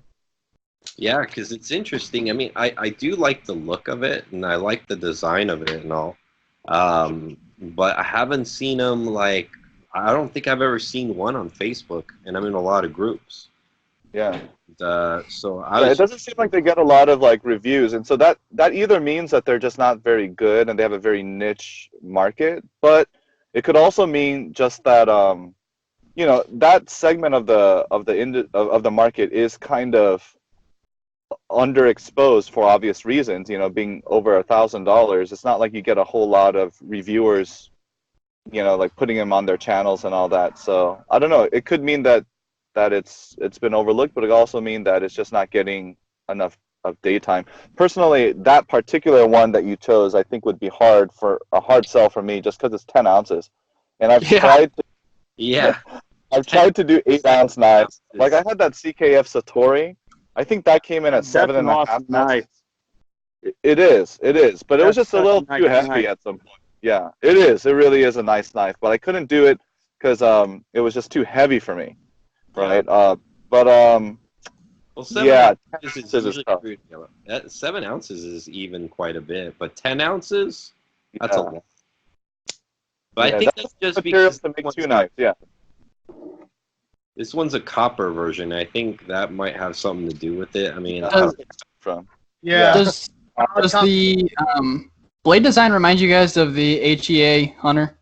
Yes. Oh yeah, it's got that kind of buoy clip point. Yeah. I love Hunter, by the way. That is a fantastic knife. That's pretty much way on the other side of the spectrum of ultra light, super snappy. I think that comes in at 3 ounces or something, 3.5 ounces. Yeah. That would be the other end of the spectrum, but yeah, similar blade shape. Yeah. Yeah, I was just curious. I've never handled one. I keep seeing them, and I think that the blade design is very attractive. The frame looks pretty beefy, but yeah, that is very, very, very heavy. Transparent Knives said, "Please show good knives." What? Transparent Knives said, "Please show good knives." Please show good knives. Thank you. Yes. Yeah, I think Alex just picked a bunch of knives that would be more interesting than good. Yeah, that's pretty much what he does. That's pretty much what I do. Good knives, bro, right here. All right, last one. Okay. The Stout Edition Shirogorov F95. It's a Shiro. That's on Recon 1. What's the price on that one? Did it say on the? I didn't see it on the spec sheet. Yeah, it's $1,600. Okay. And auction it's or a lottery system. So right, yeah. Because he only made one of those, I think. Yeah. So I've been seeing a lot of those Shiros where they're they're doing like little bit slight variances of like little collaborations and stuff. I think it's pretty cool. Mayonnaise and all that, yeah. Mm-hmm. Yeah. I can't remember what the last collaboration they did Tom Mayo with the horn in the blade. Yeah. So I think that was pretty cool that they're getting together with a lot of other makers, which the last few years, other than collabs and Dmitry Sinkovich, you wouldn't see that as much, So it's kind of refreshing. Let me get this right. So this is a Shiro, but it has custom touches like by JB Stout. Yeah, so literally they sent him, I think, one of the F95 Nudist, or maybe it was a Slim, but basically one of the F95 models that have no decorative milling whatsoever. And then they just say, go to town on this. And so he kind of posted some pictures of his process on his Instagram channel where he was like acid washing the blade and, doing whatever, like his mill work into the handle. And then they take that and then they sell it as a collaboration. So it's more like they give you a canvas and then you're supposed to do something of your signature style on that knife, Kind of cool. I like that. I think it's a good idea. I just personally feel like this was an odd collaboration, to be honest. It is. Right? Because this guy loves his 50 grit satin finishes, right? He loves his really grindy looking knives, which I think is a great aesthetic, but that's kind of way on the other side of the the number line or whatever you want to call it, like from where Shiro is with their hyper like streamlined, modern, clean aesthetic, so right. I guess it's interesting for that reason, but I was surprised by the collaboration, to be honest. I was very surprised too. And it's funny because it's got that same, it's his typical milling, and it's so just like you said, the frame's got this dark, like apocalyptic acid wash on it. And then you got this nice, very sterile, clean blade on it. Which is kind of interesting, Yeah. I think you did touch the blade a little, but yeah. Mm-hmm. Yeah. So would this be a Three Bears edition then? I'm assuming. It starts as a Three Bears, but then it goes. I don't know if they still follow the Bears system, the terminology anymore. Oh, really? Yeah. So they kind of put that by the wayside a little bit. They've been restructuring the way that they approach their knives a little, like their production side and their custom division. So that's part of why they reduced the number of variant steels that are available on their productions. I think they're just trying to create more of a distance between their production versions and their custom divisions, and then they're trying to push their custom divisions a little bit more as like the higher end collector knife. Gotcha. I guess I guess that makes if that makes sense. That makes sense. Makes zero sense. You zero. What was that? Makes no sense at all. Zero. It's true. The starting point is absolutely nonsense. So we're trying to make logic out of something that is absurd in and of itself, right? A $1,200, $1,900 knife. I mean, that's kind of crazy. But all that within the same nonsensical universe, if we kind of keep it within there, I think they've eliminated the Three Bears designation. Gotcha. That makes sense, I guess. And And does buying a Shiro make you a communist? I think so. Yeah. I mean, supporting communism, right? Is that? I just want to make sure. Yeah, about as much as joining the NRA does, because I think the money goes to the same place, right? Right? I mean, same thing, right? To Russia, it all goes to Russia in the end, right? So. I just want to make sure. I know how many Alex has. Operator, I get it. G's got one. I'm just trying to make sure what side of the fence my friends are. So when shit goes down, I know who's going to be shooting at me and who's shooting with me. There you go. I haven't bought one yet, Steve. I'm with you. I just have one in my possession. Yeah, you're just finger fucking Russia right now. They're just listening to everything you say through a mic in the knife. Yeah. They just don't make a lot of sense as a knife, but that's kind of when you buy one, you know you've crossed over to the point where you're like, I don't need logic to drive my buying decisions. And I think that if you can accept that about yourself, then that's fine. You know, that's where you. Whoa, hold. Yeah. Buying anything past like a Rat 1, you don't need logic. Yes, exactly. I think that's very true. That's really true. To drop this much on it and any price bracket, really, let's be honest. It's not a logic thing. It's the illogic thing. You're right. Like today, I was like, yo, what if I get trapped? If there's like an elevator full of baby puppies and they get trapped and I need to pry that open and the only thing I have is my pocket knife. I'm gonna carry my SOCOM Elite because I'll be able to wedge that and be a hero. See? That was what I was thinking this morning. That's why I carry my SOCOM. I was gonna say that doesn't come into your head when you're making decisions to buy things. You're like, well, I could use it for this purpose, because I always like rationalize with my girlfriend that way about buying a knife. I'm gonna buy this little fixed blade because I don't really want to do things to my Inkosi that I might do with this fixed blade. She goes, well, what, you say that every time you buy a knife. So how many different uses do you have for a knife? That's common that, you know, people come up with all different uses. Like, I'm going to wear a suit and I'm going to put this one in there, and then I'm going to go out with my buddies and go out hiking. I'm going to have this fun. People justify it that way. Just the fact that we justify having more than like 2 or 3 pocket knives. No. I have 100 of them. What do you do with it? How do you justify that? Way past the point of logic, way past. Exactly. Yeah, and so that's the thing. Like, I feel like if we can kind of agree that, you know, like it's not really, or maybe another way to put this, not necessarily better, but another way to put it is kind of like enjoyment of the object itself is a sufficient reason to buy a knife. Yeah. Absolutely. Yeah, so just because I enjoy it. Yeah. And so I think once we get to that point, then we realize, oh, this hobby is just, it should be a lot of fun. It should be a lot of fun more than like a lot of nail biting or, you know, like worrying and anxiety about, you know, this drama or that drama, right? It should be a lot of fun because it's already absurd. And if it's already absurd, then we just kind of go full force with it and have a lot of fun with it. That's kind of my approach to this too, right? So like, my wife kind of has come to the point where she accepts that. She's like, yeah, you're not buying that knife because you need it, Eugene. You're buying that knife because you want it. And there's room in our lives for things we want, even if, we need to make room for things we need, right? So, yeah. Right. Any of you guys see Metal Complex? The channel, Metal Complex? Yeah. I talk to the guy every now and then, but yeah, why? Yeah, that's the reason I like Metal Complex. He is a corn-fed Kansas kid, right? Who grew up doing construction.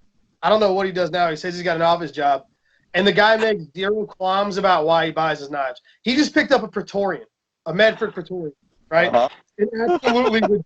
If none of y'all have handled a Praetorian before, it's the most ridiculous knife in the history of history. Benchmade's making a bailout talking about for soldiers and Leos and first responders, talking about strength to weight ratio. And Greg Medford makes 17-ounce knives. I don't know what soldiers really want. I got to ask Alex if they really give a shit or not. I don't know what soldiers really actually want, light or heavy.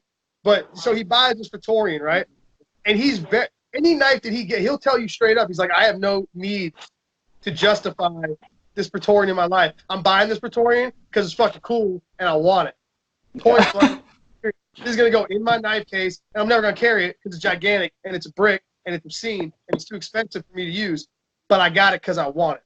And I respect that tremendously from anybody, period. I got it because I want it.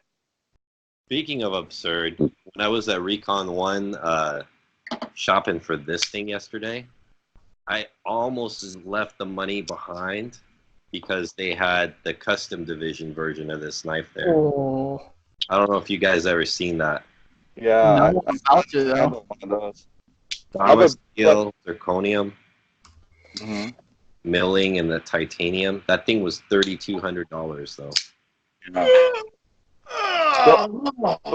But this is gonna blow you guys away. This is gonna maybe piss you off a little bit. But my good friend has one of those, but he's had to send it back to Russia twice. Wow. Because it had significant detent play. You know, like Oh, really? yeah, the detent ball was falling too deep into the lock bar. I'm sorry, into the tang of the blade, and it was it was cut improperly so that the blade was jiggling when it was closed, and so he's had to send it back twice. And so that was kind of like over there somewhere. what was that? He's talking to somebody else. Oh, okay, yeah, yeah. I mean that was one of those moments where you're like, oh shoot, like money can't always buy perfection. Just because you drop $3,000 on this knife, it doesn't mean that it's still made by a person, right? So a person can still screw it up. Whoa, Eugene. No, sir. You're living in a logical world. We were just talking about how unlogical. Nice try. Nice try. No. I spent $300 on a custom knife, and it comes back with that detent play. I'm sending it back to Russia with a bomb attached to that guy. Plant sky high, you son bitches. That thing better be. I'm supporting communism. You better give me my goddamn knife first. Oh no, but no, I'm totally with you on that. What I mean is more that like if you spend that much money on a knife, you would expect it to be perfect, but still it's still vulnerable to somebody screwing it up, right? And so yeah, imagine the disappointment at that level. But yeah, it's just crazy. But hey guys, I'm real sorry, but it's getting to the point where I actually have to get going. I have to get running. So you guys can feel free, of course, to keep going. But I really appreciate the opportunity to be on the episode. But I just I have another engagement coming up that I need to take off for. All right, sounds good, Eugene. Well, it was a real pleasure having you, buddy. Thanks for coming on.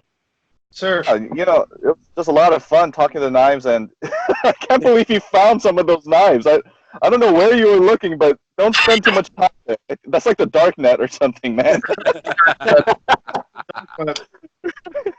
All right, guys. Thanks for having me on. I'm gonna have to bump out of here. So yeah, take care. Nice meeting all of you guys. Have a good one, Eugene.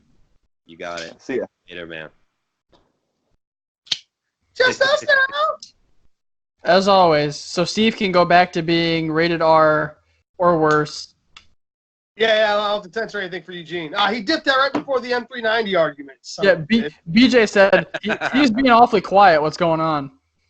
Well, they were BJ. They were talking like rich people shit. I don't know anything about rich people shit. I got basic bitch knives. So I just let grown-ups talk on that situation. I said he was just behaving for the pastor.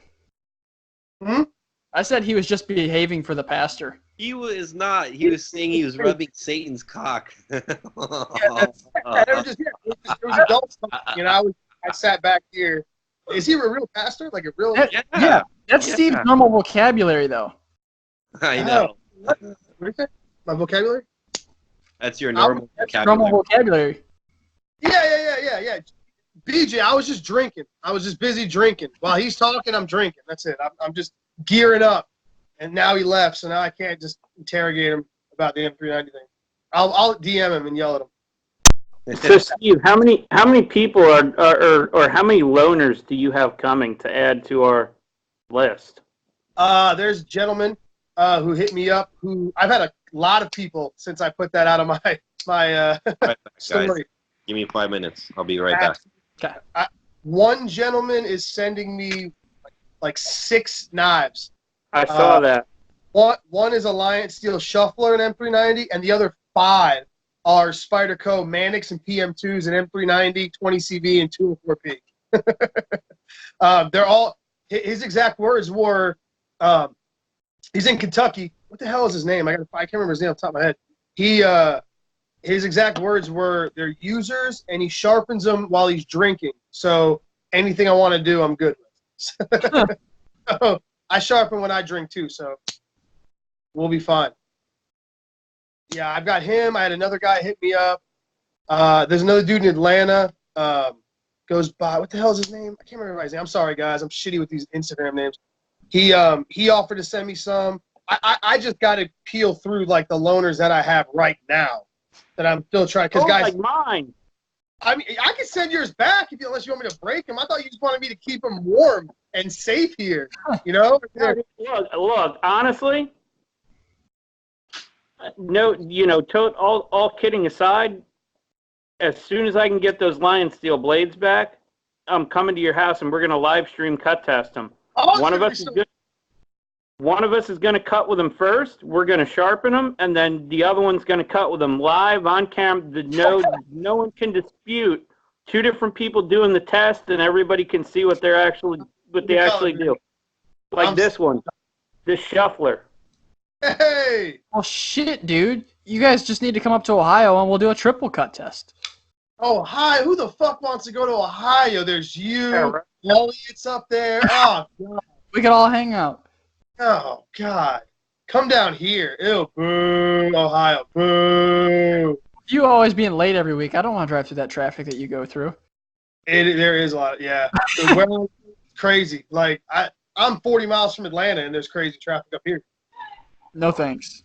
That's just because there's a bunch of people, and, like, everything's a one-lane road. So, like, there's nowhere to go. It's like Hickville, you know? But Gerald, I cannot wait, sir. It's going to be fun. Yeah, I got a bunch of guys asking me to send me knives. I know Gerald does. I actually am going to make a video after this. I have a bunch of because everyone and their mother decided to jump on the let's talk shit about the testing train about about stuff that I've been doing, Gerald's been doing, all of us in the group has been doing.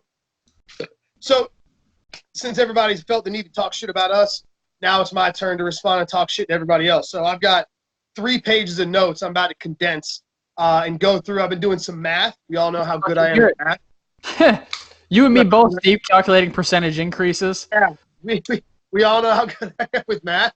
So, yeah, I went and did some of that and gathered some data, and I'm gonna put a video out tonight. We're gonna talk about all this HRC. What is everybody controversy? It's what everyone's calling it, controversy, when there's nothing controversial about it. Period. I'm gonna put out a video on it too. Higher HRC cuts longer than low HRC. End story. There's my clip notes. I basically gave all my thoughts to BJ yesterday, and then I put it in the Reddit Discord too. And BJ agreed with me for the most part, and everyone in the Reddit Discord was basically saying that I had the best opinion, or most sensible opinion that they've heard to this point. Yes, absolutely. Real quick, can we pause real quick? Do you have a Big Red EDC t-shirt on too, Gerald? Hold on a second. Y'all talk amongst yourselves. Okay. Well, I think it's just me. I got one. Where'd it go? I have one around here somewhere. I think I put it in the wash. He sent me one too. Yeah, after we're done recording, we're going to talk about this for a couple minutes, just between us. Okay. Because I'm going to be putting the video out this week. What knife is that? I don't remember the model. It's a Briot. Maybe you know what model it is? I might. The video's a little janky right now. Your video's a little fuzzy. Yeah, I don't know what model it is. I think that's a Horizon. It might be. It looks like it. I'm interested. I think my Shiro cut test is going to go up tonight. Sweet. So I already did the cutting portion of it. Hey! Look at that. Hey, big shout out to Big Red. Big shout out to Big Red. For sure. Oh, here's mine. Died. Hold on, we're good. There we go. I'm back. No, I don't want them. You don't want them? No. Why not? No. You want to kiss the lizard? You want to kiss the lizard, Gerald? I don't want them. Oh, fuck! I wanted to make fun of Tom for not having one so bad. He just left me out. It's like you other 3 were cool, but fuck that little kid. Yeah, exactly. Yeah. Shout out to Big Red EDC. I feel like I'm gonna be Super Steel Steve, but my second name is gonna be like medium or extra medium EDC. There we go. Since he's Big Red, I'll be extra medium Red EDC. So I can be extra small Red EDC. I actually just found my wife just brought in the mail, and I got something in the mail that I mentioned about a couple months ago that I was ordering, and it came all the way from Germany. So I'm gonna go ahead and show it on the video, just because I want to show you guys how cool this is. Let's see it. So this is a slip joint carrier. Kylie, stop now. A pocket clip. The clip slip? This is the clip slip. Nice. Look at that. I mean, it is very nicely done. It's hard to kind of show on the inside, but yeah, the clip slip has arrived. So this is actually for the larger ones. I got a black one. And then I also got a little one. Ooh. You got baby one? Oh. So I got baby and big one. Papa and baby. So biggin and littlin. Yep. So my first impressions of this is it is excellent. Look at the blue dye on this leather. It looks really good. It is so nice. So big shout out to Clip Slip in Germany. I'm sure he's not listening, but if you guys have a slip joint or a knife without a pocket clip, you might want to pick up one of these. They're like, I think they were about $50 a piece. I paid about $100 for both of them. And I mean, look at the clip. It is really like good, high quality stuff. That's badass. I've never seen one with a clip on it. Right? Does it fit this, Alex? That little case you have will fit this one. Then you know I have that Michael Ziba slip joint that I did a review on. Mm-hmm. That's when I'm gonna need this big guy right here. Oh yeah. Because I have Alex. small and large slip joints. Alex, this is 9 inches. This slip joint. Huge. That makes two things Is this it really really that big? Look, to put it in perspective, Yeah, I'm gonna need that. Yeah. Oh, is that the case? no, it is a Rough Rider ram's horn. Oh, that's a Rough Rider. Yeah, I didn't Yeah, know they made one that big. yeah, it's gigantic, Wow. and the spring is so strong. GC just came out with that Coke bottle. What is it? What model is that? The I 90s. don't remember. It's the 90 something, 97. right? It's the 90s. 97. Yeah. It's huge too. It's like 8.5 or 9. It's big. When I saw it at Blade Show, I pulled it out. It was bigger than my XM18. Wow. It's a huge, just like that one. It's huge. So Yeah, this thing is huge. I got that covered. I got this bigger one. You've got a big one right there. It's like a folding dinner knife. You could see, like, compared to like my palm, how big it is. It's not small. No, that's I'm gonna have to get another one and send it to Alex so he has another knife he can carry in that big slip joint case. I'll love that. That's it's a monster. Hey Gerald, I'm still waiting for that horse leather. Oh, I totally forgot about that. You got to remind me on Instagram so I can get it out to you. horse crippler. Horse crippler. Horse dick leather. Comes from the cops. So I was listening to the latest episode of the Knife Nuts podcast, and they said that they want Elijah to make a slightly smaller one called the Horse Tickler. Yeah, I heard that. That'd be so funny. I know. See if you can get some horse dick leather better than regular horse. The price of it. They said what the price was on there. Do you remember, Tom, what that was? I think it was like 1,000. I For think what? it was like right around $1,000 for the horse crippler. Who makes this knife? It's We makes it, but it's an Elijah Isham design. It was that ginormous fixed blade from a couple weeks ago. Was that here? It was at Blade. I don't think. Yeah, you were Oh playing. no, that was the episode we did while you were at Blade. Yeah. You left You me didn't out. see it, Steve? Huh? You didn't see the horse crippler while you were there? No, funny. I wasn't looking at Elijah Isham designs while I was there. I was too busy running around, getting drunk, having fun. Dude, Sorry, Elijah. huge. Sorry, Elijah. I had more important things to do than go look at your horse cock or tickler, whatever it's called, knife. We can't burn that Horse- bridge with Elijah just in case we ever get him on the podcast. I'll tell Elijah. Look, at Blade Show, I met like a couple dozen knife makers, and they're all normal human beings. So I will tell Elijah Isham that his horse ballsack tickler is a fucking retarded design. It was actually a really cool looking fixed I've plate. never even seen it. I'm just making fun of him. Yeah, it's massive. Is that just his thing? Like he loves gigantic odd knives? Is that his? I just think he likes making odd knives, period. Yeah, And I think that kind of sprouted from the Knife Nuts podcast. I agree. So The Knife Nuts podcast. Yeah, I met one of those guys. which Oh, one? did you? That's cool. Yeah, I was talking. Some dude came up. I was talking to some guy. I don't know. He's 5'11", big chubby guy, big fat guy in a beard. He was talking to me. Was it Levon? Huh? Levon? It might have been him. Yeah, because I didn't know Levon who he or was. Jake? No, who it was. Because I was talking to him. He's a real nice guy, and we were by the. I think it was the Grimsmo booth or the Demco. I think he walked up when I was fucking with John Demco, and talking about something. And I was like, "Hi, I'm Steve," and he was like, "Such and such." Some guy was like, "You don't know who he is?" I'm like, "No." He's like, "He's kind of a big deal." And then the guy, whoever he was like, "No, I'm not. Stop. It's not that." You know, and I didn't know who he was. I still don't know who he is. I've never listened to that podcast.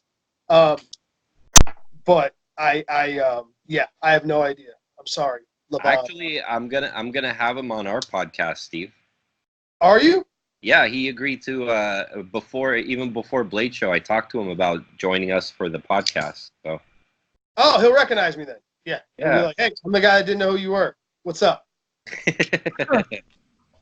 And then why are you applauding Best Tech for burning their M390? Next question. Let's talk about that. If he doesn't dip out on me like Eugene did. See, I'm telling you right now, okay? This is the last time I listen to you motherfuckers about what to do when a guest is on the show. You guys went to play nice, be nice. I was totally cool. I was waiting for my opportunity to drop the hammer, and then the motherfucker left. I'm following my gut. I'm coming out the gate strong next time. You should have opened up with your question for him, Steve. Well, I was trying to fuck with him a little bit, but I was like, "Oh, behind the edge thickness doesn't matter." And I was like, "Is it drop shutty?" I was kind of like trying to see if he'd noticed I was fucking with him a little bit, but he kind of made this weird look like I'm just gonna talk around it, and because he knew what I was doing, but he was kind of like, "I'm not gonna engage this because we're trying to." And then he made that comment at the very end about how this is a hobby and it's crazy, or we're all just trying to have fun. And I know what he was directing by that. It's cool, Eugene. You got the better of this one. It's cool. I'll meet you again. It's fine. I was trying to be cool. These two guys wanted me to be nice. It's fine. I was doing it. It's fine. Now I learned my lesson. Fool me once. Shame on me. It's fine. I got it. Don't you worry. Or fool me twice. Once. Shame on you. I'm just waiting for the meme you're going to make, Steve. Of what? Which one? Something messing with Eugene. Oh, yeah. I got to go follow him on Instagram or something so he sees it. Tag him. There's no point in making a meme if they don't see it. Well, yeah, you got to tag him in it. Yeah, you gotta tag them so they see it and they know you're fucking with them. It doesn't It's have none of that bullshit, as the kids call it nowadays, subtweeting, where you make a social media post about somebody, but you don't tag them because you're too much of a bitch. What is this? Why would you do that? Why would you make that? Doesn't make any sense. It's throwing shade at people because you're upset with them. I feel like I'm explaining this to my dad with all three of you. You basically are right now. So Yeah, definitely. You're basically educate us. You're basically making fun of somebody, but you don't tag them for reasons unknown to me. If you got beef with somebody, fucking tag them. What's the fun in that? I know, right? You don't get any reaction. Yeah, is that the reason why you yell at someone? That's the whole point. It's like, oh, what's the fun in not? Look at Alex there with his fucking, Jokutai, whatever the fucking ninjutsu. Fucking Tokutai, made out of sprinkle of the Timascus, remember? Tofu tie. Just a sprinkle. Just a sprinkle. I actually think, you know what? I actually think Eugene's an excellent dude, and he is a cool guy. He does some really good stuff. Like he's like a nice neutral guy in the knife community. That's why I wanted him to come on the show. He's a little bit less hot-headed than a lot of these other high-end collectors, and he's got higher-end stuff than I do. Like that guy has some serious knives. Oh, does he? He does. He does. Yeah, like that Trevor Berger front flipper he showed before you came by. Dude, that thing must have at least been like $800-900 easy. And he hangs out with his podcasts. Dude, those guys I follow all of them. I've been following all of them for years, and they have sick knives. I mean, like 5, 6, 7 grand. I don't know, probably maybe a couple 10-granders. Who knows? All right. Let's get something straight. I have no issues with Eugene Kwon. Matter of fact, I have no issues with anyone like Eugene Kwon. Here's the thing. This thing we call the knife community, we need all facets of this community. Budget guys up to high-end guys, tactical mall ninjas. We need these. If there weren't tactical mall ninjas, who would I fuck with on a daily basis? I need these individuals in my life. The community needs all ranges of the spectrum. I have no problems with anybody that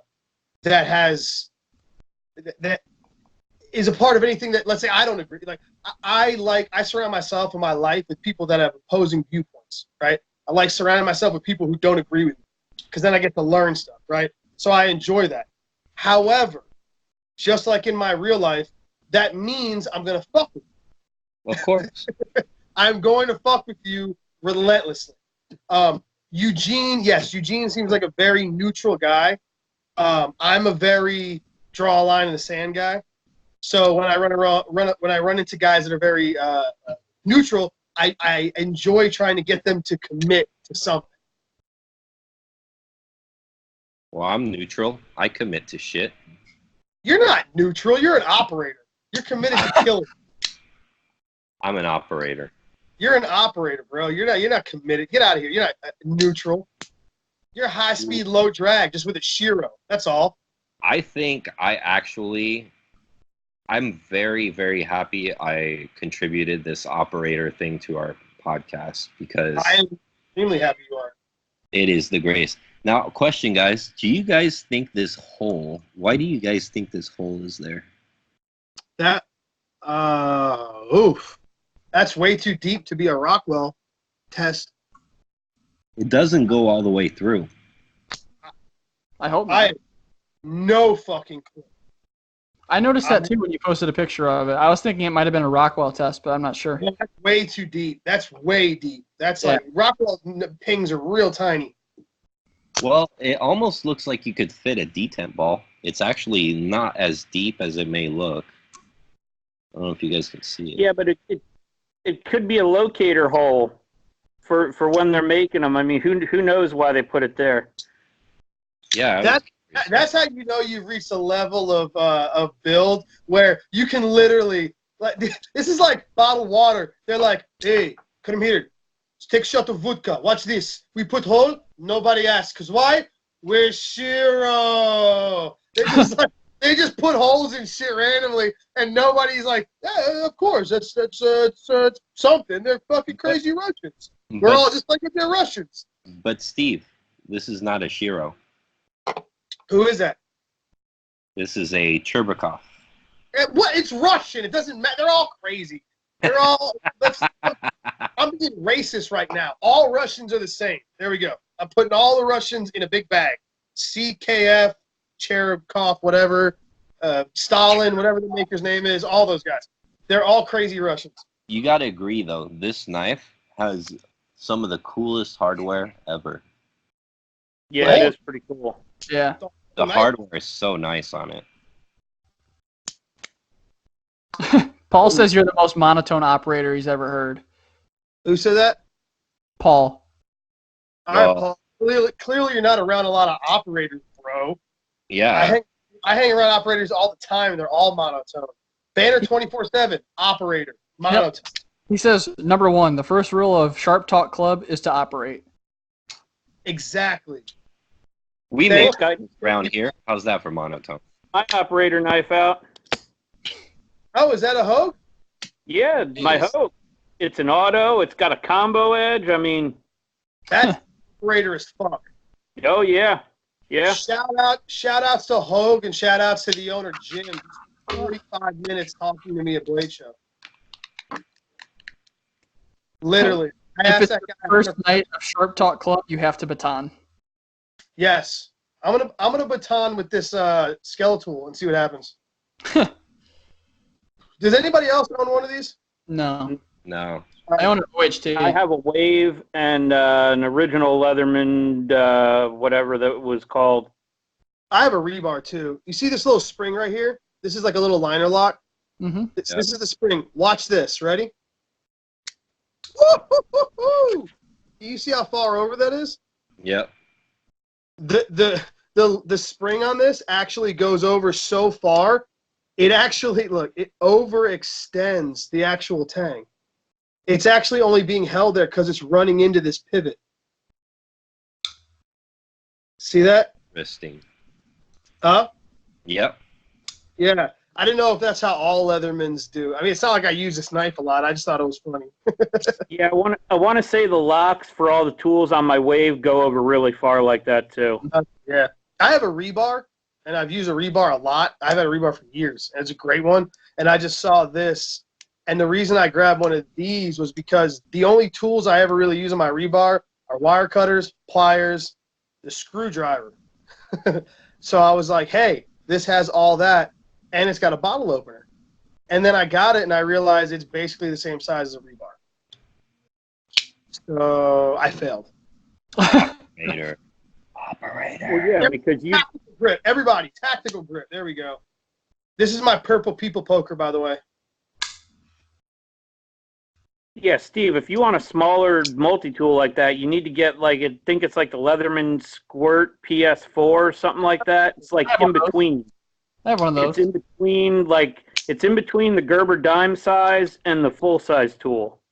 Oh, I like my dime. My dime's It's a little pretty small. The dime is a little one, yeah. I just want to see. I'm not a multi-tool dude. I'm not AKB, bro. I don't have like 47 multi-tools. I just the new place I'm moving to is even further out in the sticks, so I'm gonna do a bunch of home improvement projects on it. And I figured I'd grab one of these and try it out because it has like it's got a better screwdriver in it. You can replace it. You can take these bits out. Yep. Bust. Even though I use it as a pry bar, taking open paint cans. I'm kidding. I use my Microtech. Why would I damage this when I could use this? Oh, speaking of Microtech, I'm finally getting my SOCOM back. Oh yeah, about time. That cool the tent ball. That wasn't bad though. I sent it right before Blade. Oh yeah, I forgot about that. Yeah, so I don't know, but apparently I'm assuming they fixed it because they sent me a shipping label and it should be here. I think Tuesday, maybe. Yeah, as it should be. Yeah. Did you ask them why there was no detent ball to begin with? Be like, did y'all miss something? Did y'all forget? Well, I bought it secondary, so. So? Don't tell them that. I told them. Yo, you gotta be like, yo, I'm missing a detent ball, bro. Benchmade told me it would be 3 to 4 weeks for my Anthem. Yeah. Do you know how many knives I've bought on the secondhand market and they've all had detent balls, Alex? Everyone. And they weren't prototypes or customs? Me too. Every knife, detent ball. Yeah, me too, Steve. This is the first one I've gotten without a detent ball. Just saying, Microtech, you need to step that detent ball game up just a little bit. But I think this one's a few years old. I think it was this 2016 model. I think. Look, whatever. Microtech. Use super glue on your detent balls. I don't know what to tell you. Use the shit that Chris Reeve uses for the micarta inlays. I don't know. Quit letting people's detent balls fall out. Guess what? Guess what has a detent ball? My Z Hunter. Didn't fall out, did it? Nope. Pretty sure because it's actually a piece of the liner. But hey, that's not the point. I actually have a knife that from a pretty well-known custom knife maker which, funny enough, is another prototype. I had to send in like 3 times for detent problems. The ball fell out twice, and then the third time, he decided he was going to weld like a detent like rod in there, and rounded the rod like it was a ball. And then the knife's detent was so strong I couldn't even like flick it open. So I sent it back, and then he fixed that. Now it runs okay. But when I first got it with the ball, it was so perfect, like the action, everything. The problem is the D10 ball fell out, and I didn't even play with the knife that much because it was a prototype and it was a custom, something I didn't really want to ruin. But yeah, It's like, oh man, the lug nuts on my tire keep falling off. I got an idea. Let's weld them shut. Yeah. I feel like that's a bad move. I feel like that's not a smart move right there. But he's really nice. He fixed it, and now the knife's good. It's you guys are familiar with Doc Schiffer? Yep. Yeah. I am not. Learn me.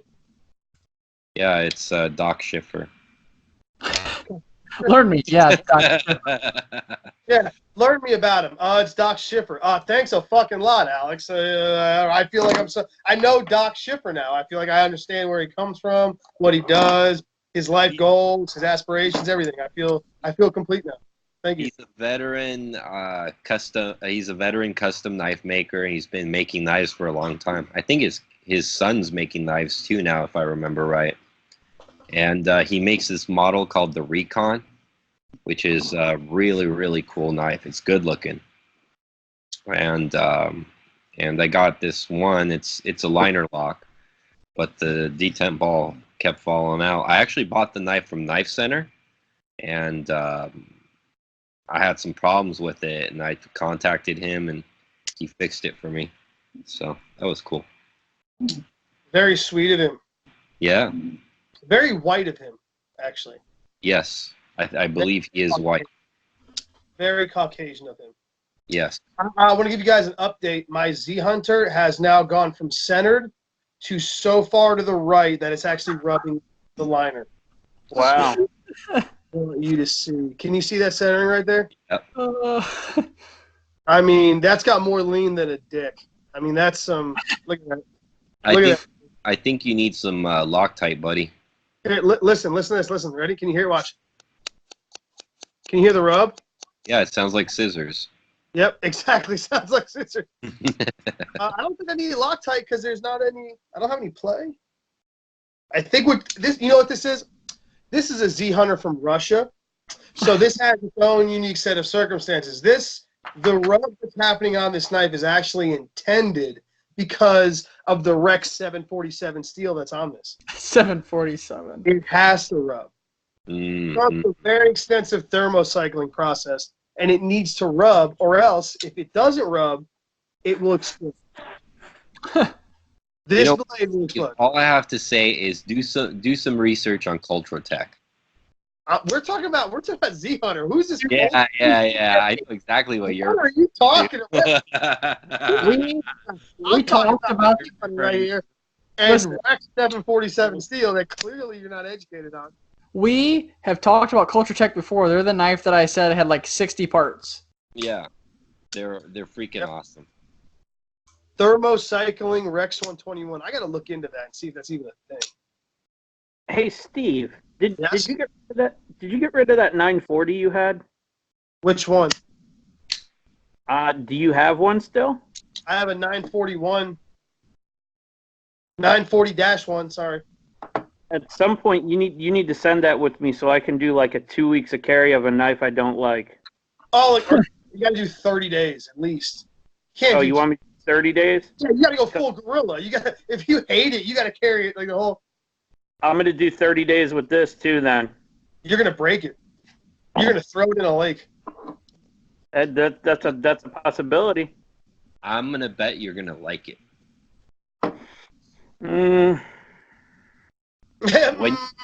Maybe not when you open it or whatever, but when you cut with it, I'm gonna say it's gonna cut really well. Yeah. Oh shit. After I did. Okay, before I did 30 days of S110V, I liked the PM2. I didn't think it was the most comfortable. After 30 days, that thing fell like 30 places on my knife list. Okay? I like this less starting out. It's so brutal. Let's see.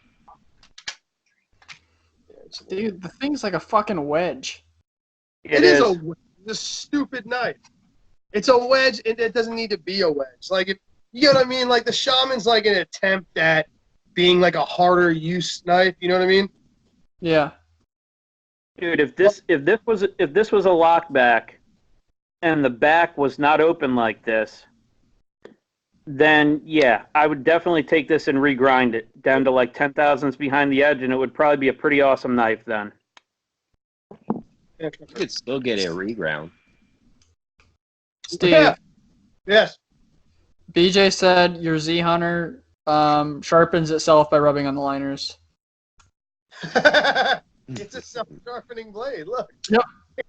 It scrapes. It's a chisel ground, so it only needs one side. It's like an Emerson. You constantly have one giant burr. That's how you cut. Hey, Tom. Steve, did you see those pictures of my blur that I put in the chat earlier? Oh? When you were talking about it? Mine is the quality on mine's about as good as that Z Hunter. The pivot's all the way tight. It's got like 36 miles of blade play side to side, and it rubs the liner like the blade rubs the scale every single time you close it. I'm gonna so this is what I'm gonna go out and say this. This knife costs $13. A Kershaw Blur costs like $60. I do not see $47 worth of difference between this Z Hunter and a Kershaw Blur. I don't at all. Not even a little bit. I mean, this has a ridiculous blade shape with this crazy, with this, look, the serrated edge that doesn't do anything. It's a saw. But it's like, I'm sorry, I've handled a bunch of blurs, and this feels like it's the same thing. Hey guys, since we ran out of shit to talk about, let's just answer a bunch of viewer questions. How many viewers do we have, Tom? Questions. Let's see. How many are we at right now? 2, 4, 6, 8 to 10. Wow, 3 hours later, we still got 10 people on here? Yeah. Let's hear you guys' questions. Who do you guys want to ask, and what do you guys want to ask? It'll take it a minute for the live feed to catch up, so we need to find something to talk about for about 40 seconds. Before you ask, yes, Tom is a top. What? I know it's surprising, but it's true. Tom is a what? I love you. I don't know what you said. Hey, it's fine. You don't need to. It's cool. Everybody else does. Someone's gonna have to let me know in the chat what that means and what he even said. All right, look, you guys all want something to talk about? Opinions on the Cold Steel Tough Light. Go. I've never owned one, and I need one. Me neither. Oh, It looks cool. What Steve said. This thing is an awesome little box cutter. It looks like an awesome little box cutter. Oh, it is. It's like everything that Cold Steel does right. Dude, For honestly, if they made this knife in like an 8-inch version with S35, it would be a killer knife, and I'm sure it would sell like crazy. You hear that, Cold Steel? Make a better Tough Light, and we'll all buy it. I forgot who designed that. Oh, I don't even know. Tom? I never looked. I just know that I bought one. It was awesome, so I bought a second one. It was awesome, so I bought two. Bitch. Yeah. bitch. Speaking of awesome little knives, big shout outs to Selby Knives. This You like guy, that little? yo, this knife, I mean, it's a cool little knife. It's a little neck knife. I've been using it like a bench knife, just cutting random shit when I need it. I may or may not have hammered this through some 16-gauge galvanized steel wire. Maybe or maybe not 4 times in the same spot. And there may or may not be absolutely 0 damage to the edge. Wow. This is A2 steel. He treats this, he says, between 60 and 61. I will bet it's every bit of 61. And he does a cryo and a double temper to these beauties right here. And I actually sent him a video when I did it. I don't know if he noticed the BBC of Destiny that I use in it, but I sent him a video of me hammering this thing through some wire, and it like there's nothing. So hard steel is brittle, right? Mm-hmm. Yeah. Oh, yeah. Yep. Every day. Low edge stability, right? Oh, yeah. Yeah, definitely. I'm going to do a toughness test on this knife not too long from now. I'm going to do an edge retention and a toughness test with this thing. And I have a feeling I'm going to break some serious shit with this knife, and it's not going to do anything. Shout out to Selby Knives. All right, we got two questions. We have what? We got two questions. Number one, what is the most absurd knife you've actually carried? Not just bought, but actually carried. Oh. Absurd like it sucks, or absurd like it's like what part is absurd? Take whatever definition you may. Oh, absurd knife I've ever carried. I don't know, Alex. Okay, I'm gonna have to go get it. Yeah. Oh. Gee, what's the absurd knife you've ever carried? Oh, God, I don't even know. I mean, like, what's the? I mean, look, I guess this ADV kind of fits that. It's heavy. It's heavy. It's not real thin behind the edge, but I love carrying it. I love using it.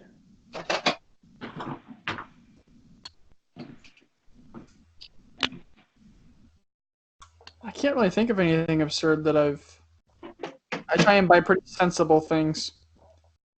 All right. I got it. Alex, come on, Alex. All right. This is the most absurd thing I've ever carried. Pulls out big dildo. Is that a Bally? So, this is a cold steel. What? This is a cold steel. It's called a paradox. So what it was is it's got like a backlock spring, which locks both hands like this. And it's basically a spring-locked handle, so you can use it. And you can see how huge this thing is. Gigantic. Yeah, that thing's big. Here's a 4-inch knife, guys. What the fuck? Wow. That's big. So what Alex did is he grinded the cams that it slipped on. So let me make sure I'm doing it the safe way. So now it's a full-on Bali song. So what the fuck? So it wasn't before. So before it was a knife that you had to two-handed, like it had a spring to it. It would go click, click, and then click, click, and it would stay like this. And I modified it to be a real Bali song. Oh, I wonder what. Oh, wow. Wow. So let's just talk about how fucking operator Alex is right now. Alex modified a cold steel knife to make it more dangerous. like he's the only human in history to make a cold steel more dangerous than when it came out the box. Oh, bravo, sir. I applaud you right there. Round of applause. Just so you get an idea of how big it is, That's I can two-hand this. I can two-hand this thing. That thing's got a future in porn right there. That's a two-hander. That's a big one. That is a monster. Looks like he's doing nunchucks. It's so big. Look at that thing. Yeah. Like a ninja. Yep. Wow. Can people see this right now? Are we like videoing? Like looking? Yeah. That is. I hope you guys are seeing this. This is fucking ridiculous. It's like as big as Alex's head. Oh, that was funny. What do you guys have for the answer for the most ridiculous one? Ridiculous compared to that fucking thing. Yeah. Alex wins. Yeah, he definitely wins that. The most ridiculous one I've ever carried, and it sounds really stupid, is a ZTO 562. I freaking hate that knife. What was ridiculous though, Tom? It's big, it's bulky. I hated carrying it. I feel like it doesn't qualify. It stayed with me for 3 days. Oh, here's the most absurd one I've ever carried. That Hinderer. You know, Tom, you and I really need to have a conversation one day about the way you're speaking about these Hinderers. I don't think Rick would approve. Matter of fact, he called me and told me he doesn't approve. Rick ain't my dad. Huh? Rick isn't my dad. He is your dad, actually. So know that, but that's why he keeps such close tabs on you. He's actually your dad. It's fine. I hate to break this to you here on the podcast, but it's true. It must be why I'm so short. Yeah, Rick is not a tall guy. Rick is like 5'5". That knife is as big as the blade. This blade is 3.3 inches. I mean, I carried this thing around the house, and this counts as ridiculous. This thing for a little bit. This absolutely ridiculous. That one is ridiculous. Thing is a monstrosity. Thank you, Clint. I can't carry it and use it though because I don't want to get rid of the balls. Yeah.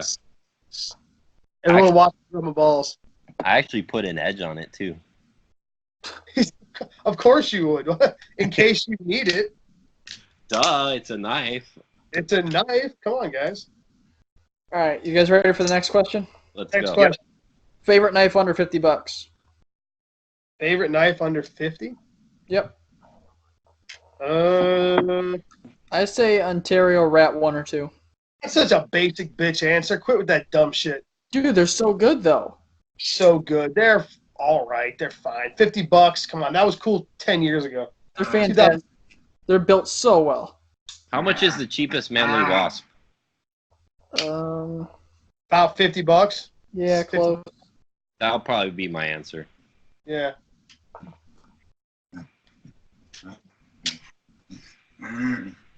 Pretty sure the Cold Steel Louison is under 50.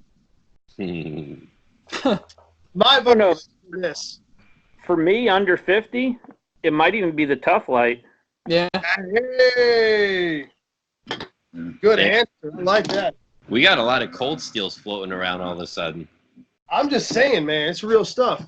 I have never bought a Cold Steel in my life. That's because Dude, you need to. You need to. None of their designs speak to me up until the 8015. You sound like a bitch. Just get one. Tom. Do not buy the Cold Steel 8015 version. With the factory edge, the one I sharpened for somebody was 30 thousandths behind the edge before I even touched it. Wow. That was like your cleaver. Yeah. If you want to try something, try the American Lawman, the Code 4. Try one of those. I did like the American Lawman in XHP. Hey guys, who wants to guess the behind the edge thickness of the Luzon? 18 thousandths. 22. 15. 17 thousandths. Oh. That's as thin as my bug out. What the hell? Fuck you! Bet this thing cuts great! Best knife under $50. Cold Steel Luzon. 17 thousandths behind the edge. Let's see what the stock thickness is. About 150 thousandths stock thickness. Running on bearings, carbonized tang and lock face. 4-stop pins. And it's drop shotty. What's the next question, Tom? Alex said, it's a two-hander. Yeah. Just shy of 2, but I can get 2. What knife do you think the president carries? He doesn't. Yeah. He don't carry. No, I'm saying if he carried a knife, what would it be? Trump? Yeah. Donald Trump carried a knife. It would be blank. Hey, Alex. Alex? Yes. Sorry, my phone went out there. What's the double-bladed ratchet knife? I was going to say that too. God damn it. That Donald Trump would carry. President Trump would carry that dumb shit. I'll go with the lightning bolt then. You would carry a cold steel paradox.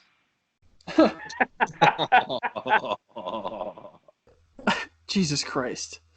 I got 3 questions that all just rolled in at the exact same time. So I need you to let me know who this first question is from. So, syrup on breakfast sausages. That is my question. DJ. Anyone? Any other guesses? Wait, what? What's the question? He asked syrup on breakfast sausages. Is it country style or sweet breakfast sausages? Normal. Like the country style ones? What the fuck do you mean by country style?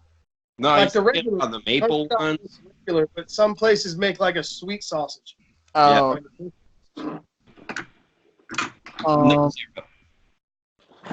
I'd say it goes either way, but it's better with syrup. I say without. Without.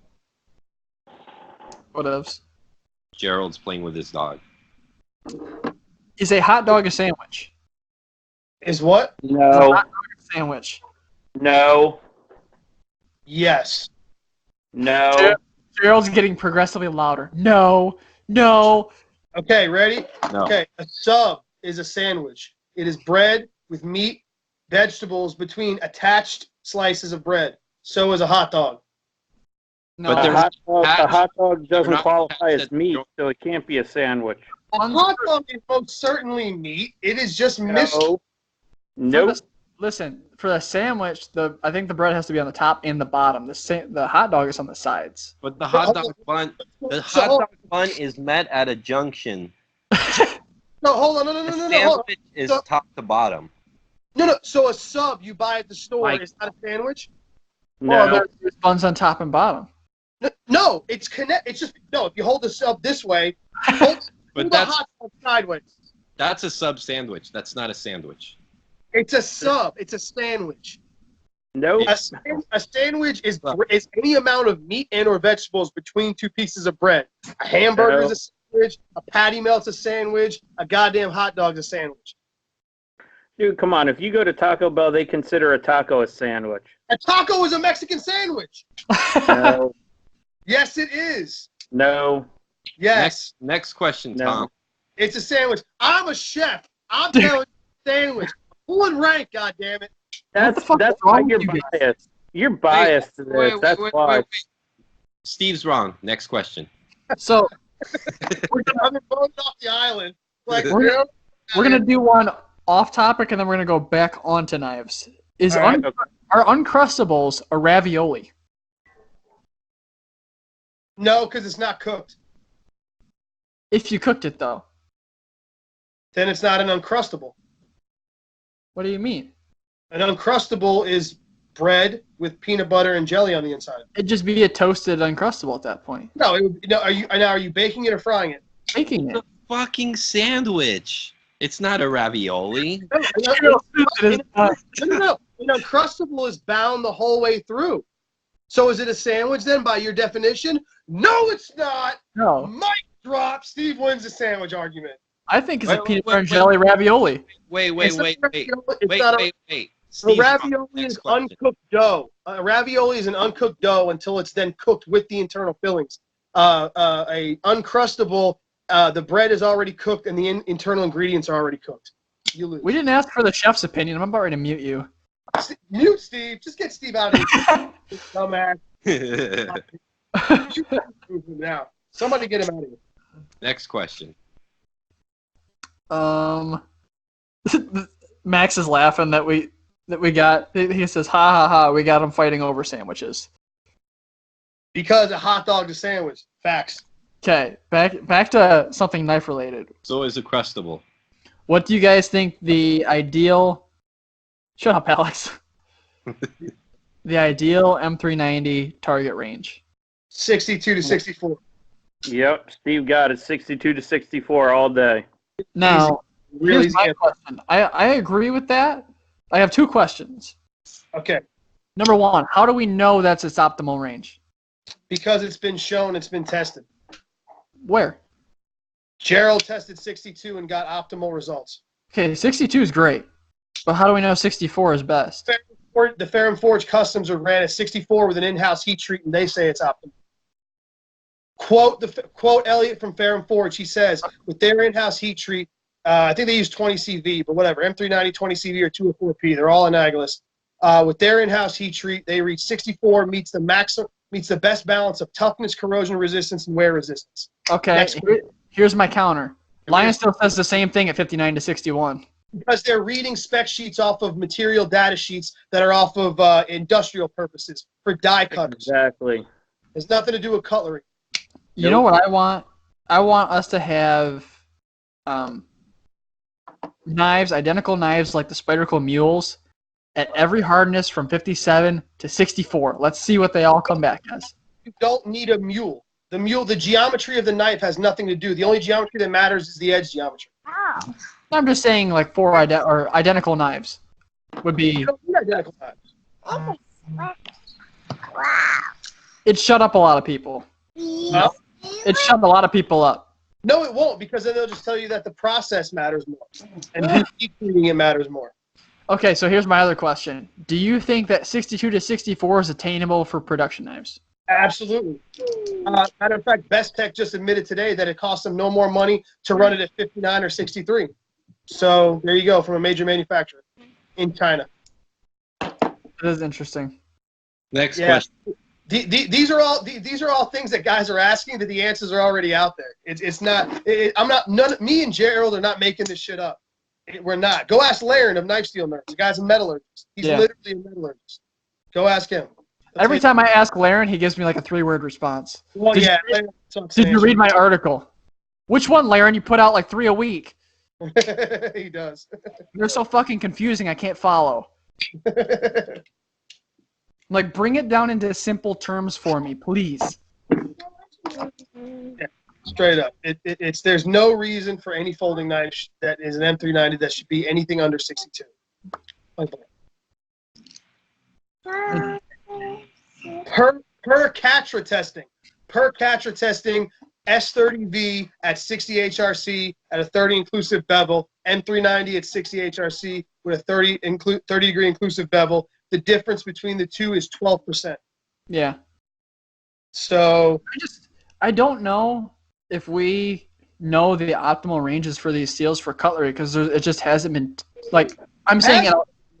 I'm just saying, like in like a lot of steels, it hasn't been pushed to a certain limit. I saw a custom maker running S30V at 60-5. And it worked, didn't it? Did it shatter? Yeah, it works. I wonder if you lose things at that hardness, or if it's things. But application. These are folding knives. Right. What do you do with your folding knives? You cut shit. You cut shit with them, right? So the wear resistance is going to increase the higher up the Rockwell scale you go, point blank, period. Every steel has an optimal range. The optimal range for M390 is 62 to 64 because there are makers that do it on a daily basis. I know 2 of them personally that do it on a daily basis. So there has to be a point where it becomes too hard then and the edge just crumbles, right? It doesn't. Yeah, if you took it to 70 HRC, but nobody's doing that. That's silly. I'm just saying there is a max that you probably can't take it to be usable for what we're using them for. Any steel has a max that it can go before it doesn't do that. But that's not what anyone's talking about. We're talking about optimal ranges. We're talking optimal for the task at hand. Right. If you want durability and you want toughness, then change the geometry of the knife. It's got nothing to do with the Rockwell hardness. The harder a steel gets, the stronger it gets. I said this in my last video with 3V. Toughness is the steel's ability to plastically deform. That means it's going to bend and it's going to stay bent. Do you want your knives to bend? No, not one bit. No. Yeah, so the word toughness it's thrown around, and companies use it because we think of toughness as toughness at the edge. We think about edge stability is what we think about. Edge stability is completely different than toughness. Nobody wants a tough knife. Nobody wants a knife that's going to bend. Aluminum foil is tough, super tough. Bends like the wind. We don't want that. We want strong. Right. That's that simple. This right here, this is a hard use knife, right? Tactical knife. It's got nothing to do with the Rockwell. It's 190 thousandths thick. That's what makes this knife. You can pry on it you can pry a manhole cover off with this thing. It's got nothing to do with the Rockwell. If you took this knife at 57 HRC and made it, I don't know, as thin as a Delica, it's going to snap. You take the same HRC and make it this thick, it's going to hold. It's just geometry. It's all geometry. Next question. It's just one more thing. BJ and I were talking about the other day about the optimal hardness thing and how so many steels I feel like are just put in like the comfort range that the spec sheets say, that we don't truly know like the true potential of a lot of them. Like S30V could be a fucking monster at 65 for all we know. You know? let me ask you a question. When you come to imagine you come to my restaurant, and the only option for when you order a steak or a burger, the only option you get is medium. You can't get it any higher or any lower because I haven't taken the time to find out what it can do, and I haven't taken the time to learn. How would you come back to my restaurant? No, not at all. No, fuck you, knife makers. Find what you can do optimally and make it. It's that simple. You cook steel, right? Yep. Find out what it is instead of going off a spec sheet. Imagine you come to my restaurant, you get a hamburger, or I'm sorry, it's well done. Why is it well done? Well, that's what McDonald's does. So that's what they say the best is. How would you feel?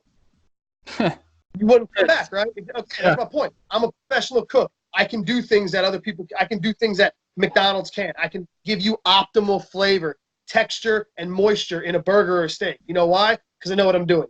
That's why. Because I've tried it and I've done it different ways. Yep. And I've experimented and I know these things and other people have. So that whole excuse of people, of these knife companies not knowing, it's an excuse. You're a professional knife manufacturer. Do your homework. Yeah. Next question. Mic drop. Have any of you guys ever worn out a knife? Oh yeah. Oh yeah. I've broken knives. I've broken knives too. I am a knife abuser. I do stupid shit with knives. I don't even think about it. I have not actually. I carry heavy use knives because I broke it. It's like a safety blanket, is all these things are. It's like so I don't break them. I've broken a lot of knives. I've pried window jams open and snapped pivots and busted scales. Oh man, I've done some dumb shit with knives. I've scraped grill grates with them. You name it, man. I've done some dumb shit. I've broken a few knives. Pick some interesting questions, Tom. These are the questions they're giving us. Yes, dumb shit. I've done dumb shit. We've all done dumb shit with knives. They told us to pick interesting knives. We're telling them to pick interesting questions. Yes. Interesting questions. Like, interesting question. What's your sign? Damascus or Mokutai? What do you prefer? Neither. And shit. I don't know the fucking difference. I don't either. They both just look pretty. Actually, there is a difference, guys. I know there is. I'm just saying. You want to know what it is? Yeah. It's the manufacturer. Yep. Oh. That's it. So Mokutai is to Damascus what 20 TV is to M390? Kind of. It's kind of the same, basically the same stuff. It's a different. It's all it is. For those who don't know, which I'm sure most people know, is Damascus and Mokutai is a bunch of different grades of titanium that's done like Damascus, and then they treat it to get the colors. And because they're different grades of titanium, and they're all treated at the same time, they come out with different colors. Yep. That's all. You motherfuckers just got educated. I already knew that. Like, where's that knife at? That's all this is. This is why you see some gold and you see some blue.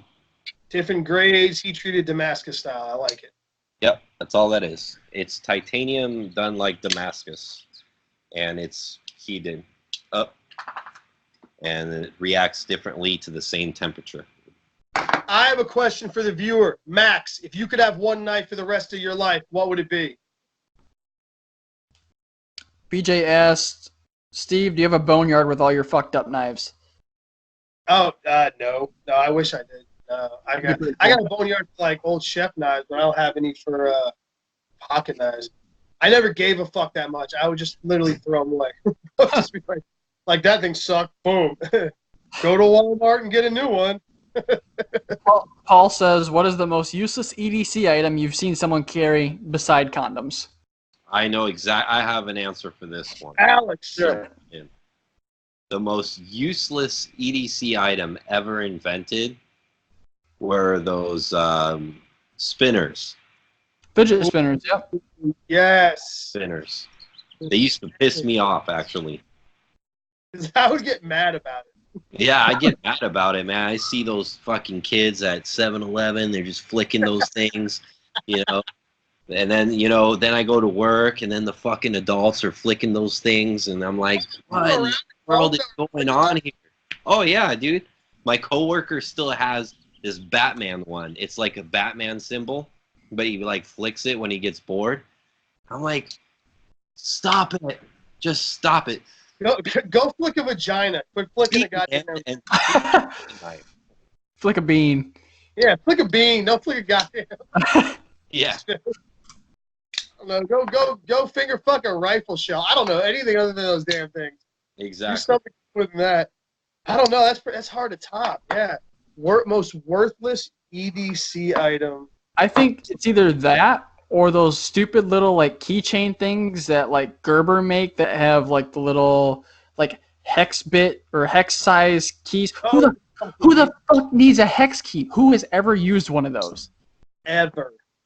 Who runs into hex screws on a daily basis and doesn't have the proper tools? So like, might as well pull out my little Gerber fucking thing. Well, the reason why those things exist, Tom, is because the extension fits on that, so you can use it as a handle to do a socket. That's what that's for.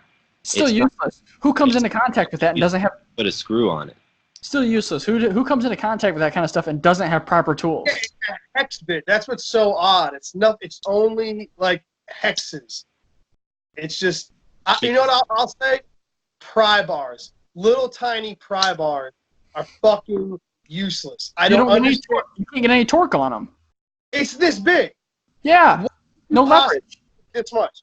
No leverage. How about a tactical pen? Huh? How about a tactical pen? Yes, I own a tactical pen, but I do too. I do too. It's completely useless for tactical. It sits in my notebook, and I write a fuck ton with it. I like the pen, but never will I ever stab somebody with that. I would shoot them first. I carry one of the Hinderer investigator pens. Oh, you have a Hinderer, huh? Yeah, and it's fantastic. It writes perfect. It's a great writing tool, and it's small, and it carries really easily. I feel like I'm talking about a fucking pocket knife at this point. Are you an investigator, Tom? No, I'm not. So why do you have an investigator pen? So I can write some shit down and smash some skulls if I need to. Go get a Bic, bro. Not as cool. Not as cool. Agreed. Yeah, tactical pens. I own one, but there's no need for one. I just like it because it looks cool. Yep. And it writes nice. All right. I'm gonna say those credit card size stainless steel multi-tools. Yes. Yeah. I got one in my wallet. I was gifted one. I got one of those things. Oh, those are the best. I forget it's even in my wallet. Exactly. So, Alex, right before you went on your little fidget spinner rant, BJ wanted me to ask you if you had a custom one. Fuck no. It's all Mokutai, Timascus. It's got like Mokutai bearings and shit. Fucking mammoth bark. Yeah, mammoth bark sides and scales. I'm sorry, bird shot blasted mammoth bark. Yep. Yeah. There's no BJ. Using knives as steak knives on ceramic plates, is that stupid as shit or fine? I've done it. And with that stupid fucking commercial, it's so fucking dumb. Who did it? Who did that? I've opened up my millet at a place because when I use the steak knife, I ordered my steak extremely rare, right?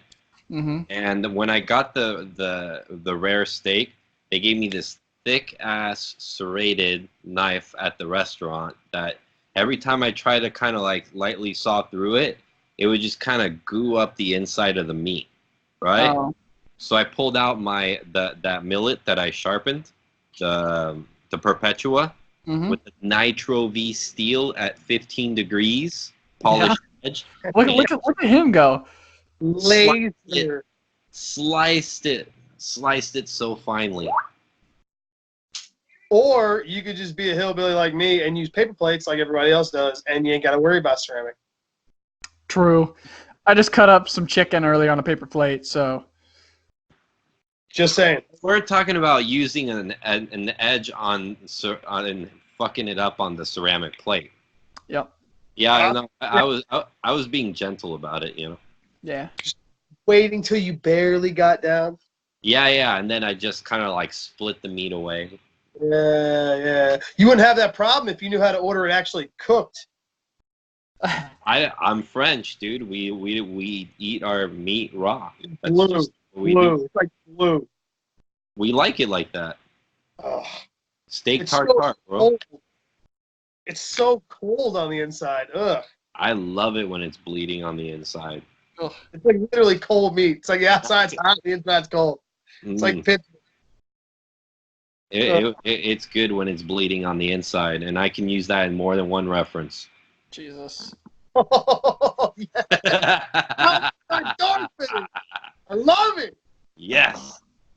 Top that, Max.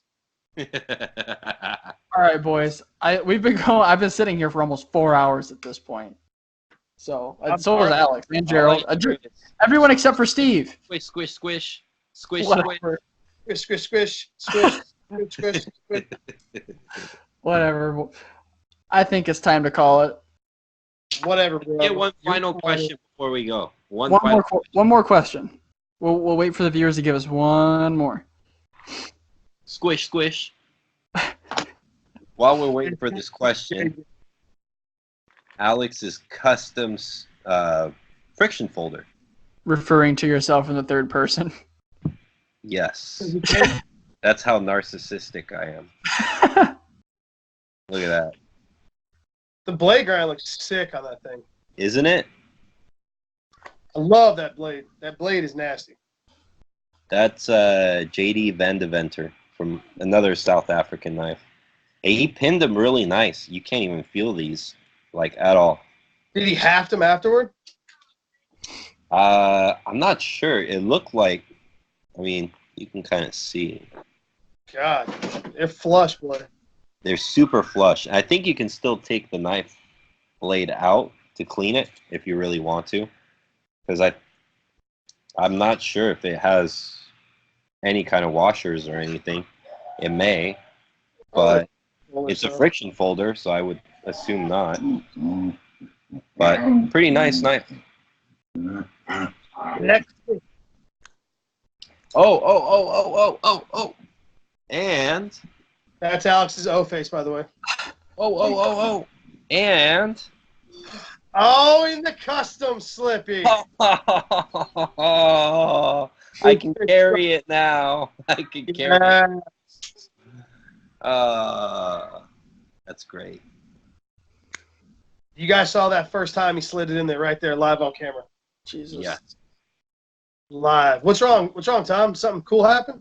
No, I'm waiting on a question. I'm saying Jesus because you said first time that we got to see him slide it in. Like what? Slid it right in there, all nice and Pretty nice. mind, Tom. Why is your mind always in the gutter? I know, Tom. If I was your girlfriend's father, I would be worried. I would be disappointed.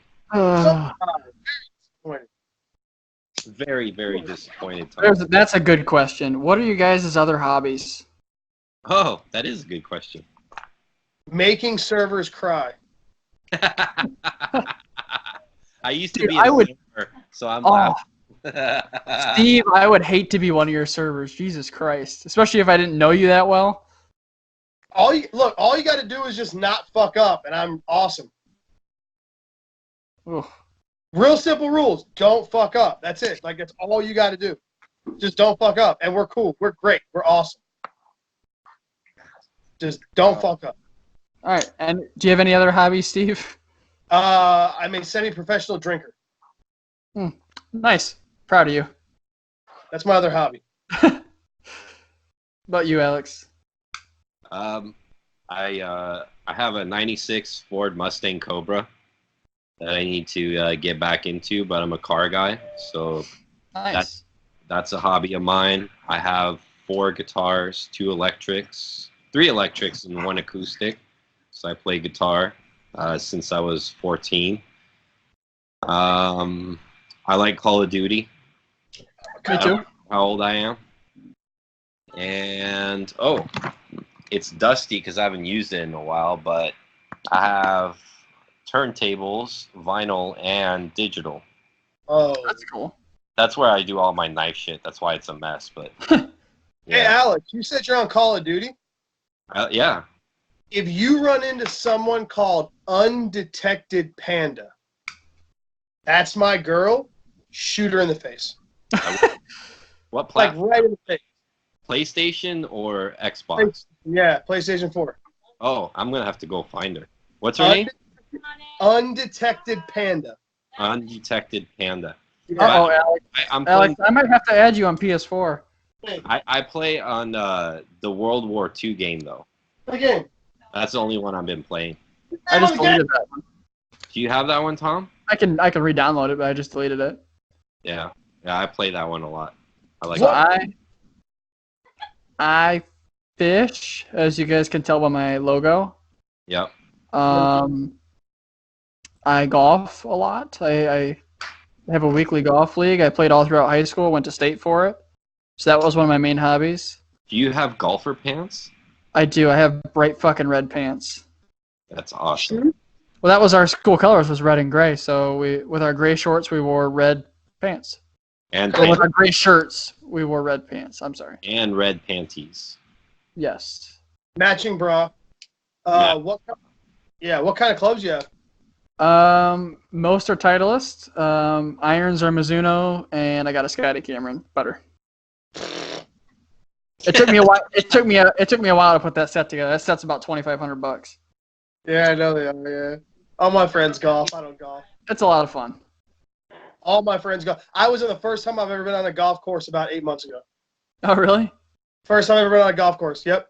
And then I saw why guys go golf. Well, I don't know why you go golf, but I know why grown-ups go golf. I golf to beat the other person I'm playing's ass. Yeah, see, no. The guys I was hanging out with, no. They were like 5 dudes, and all we did was get hammered and hit balls and then walk across course. There was no golfing going on. There was a whole lot of shit talking and drinking. That's my kind of golf. Yeah, I go to beat people's ass, but these old guys are really putting a hurting on me this year. My kind of golf is miniature golf, you know. That's fun too. Alex, I will crush you. I will crush you. I don't have to walk far. I can walk literally 20 feet and go grab a beer, and I can make my girlfriend look bad.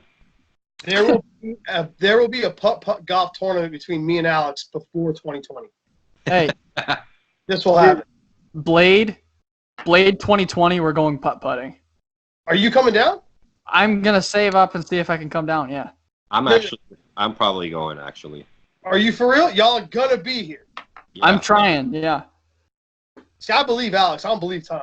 I just got to save my money. I can't buy any more stupid knives. Yeah, it's not hard. I can buy stupid knives. I'll still go. Especially with I got this badass thing, so I don't need anything else.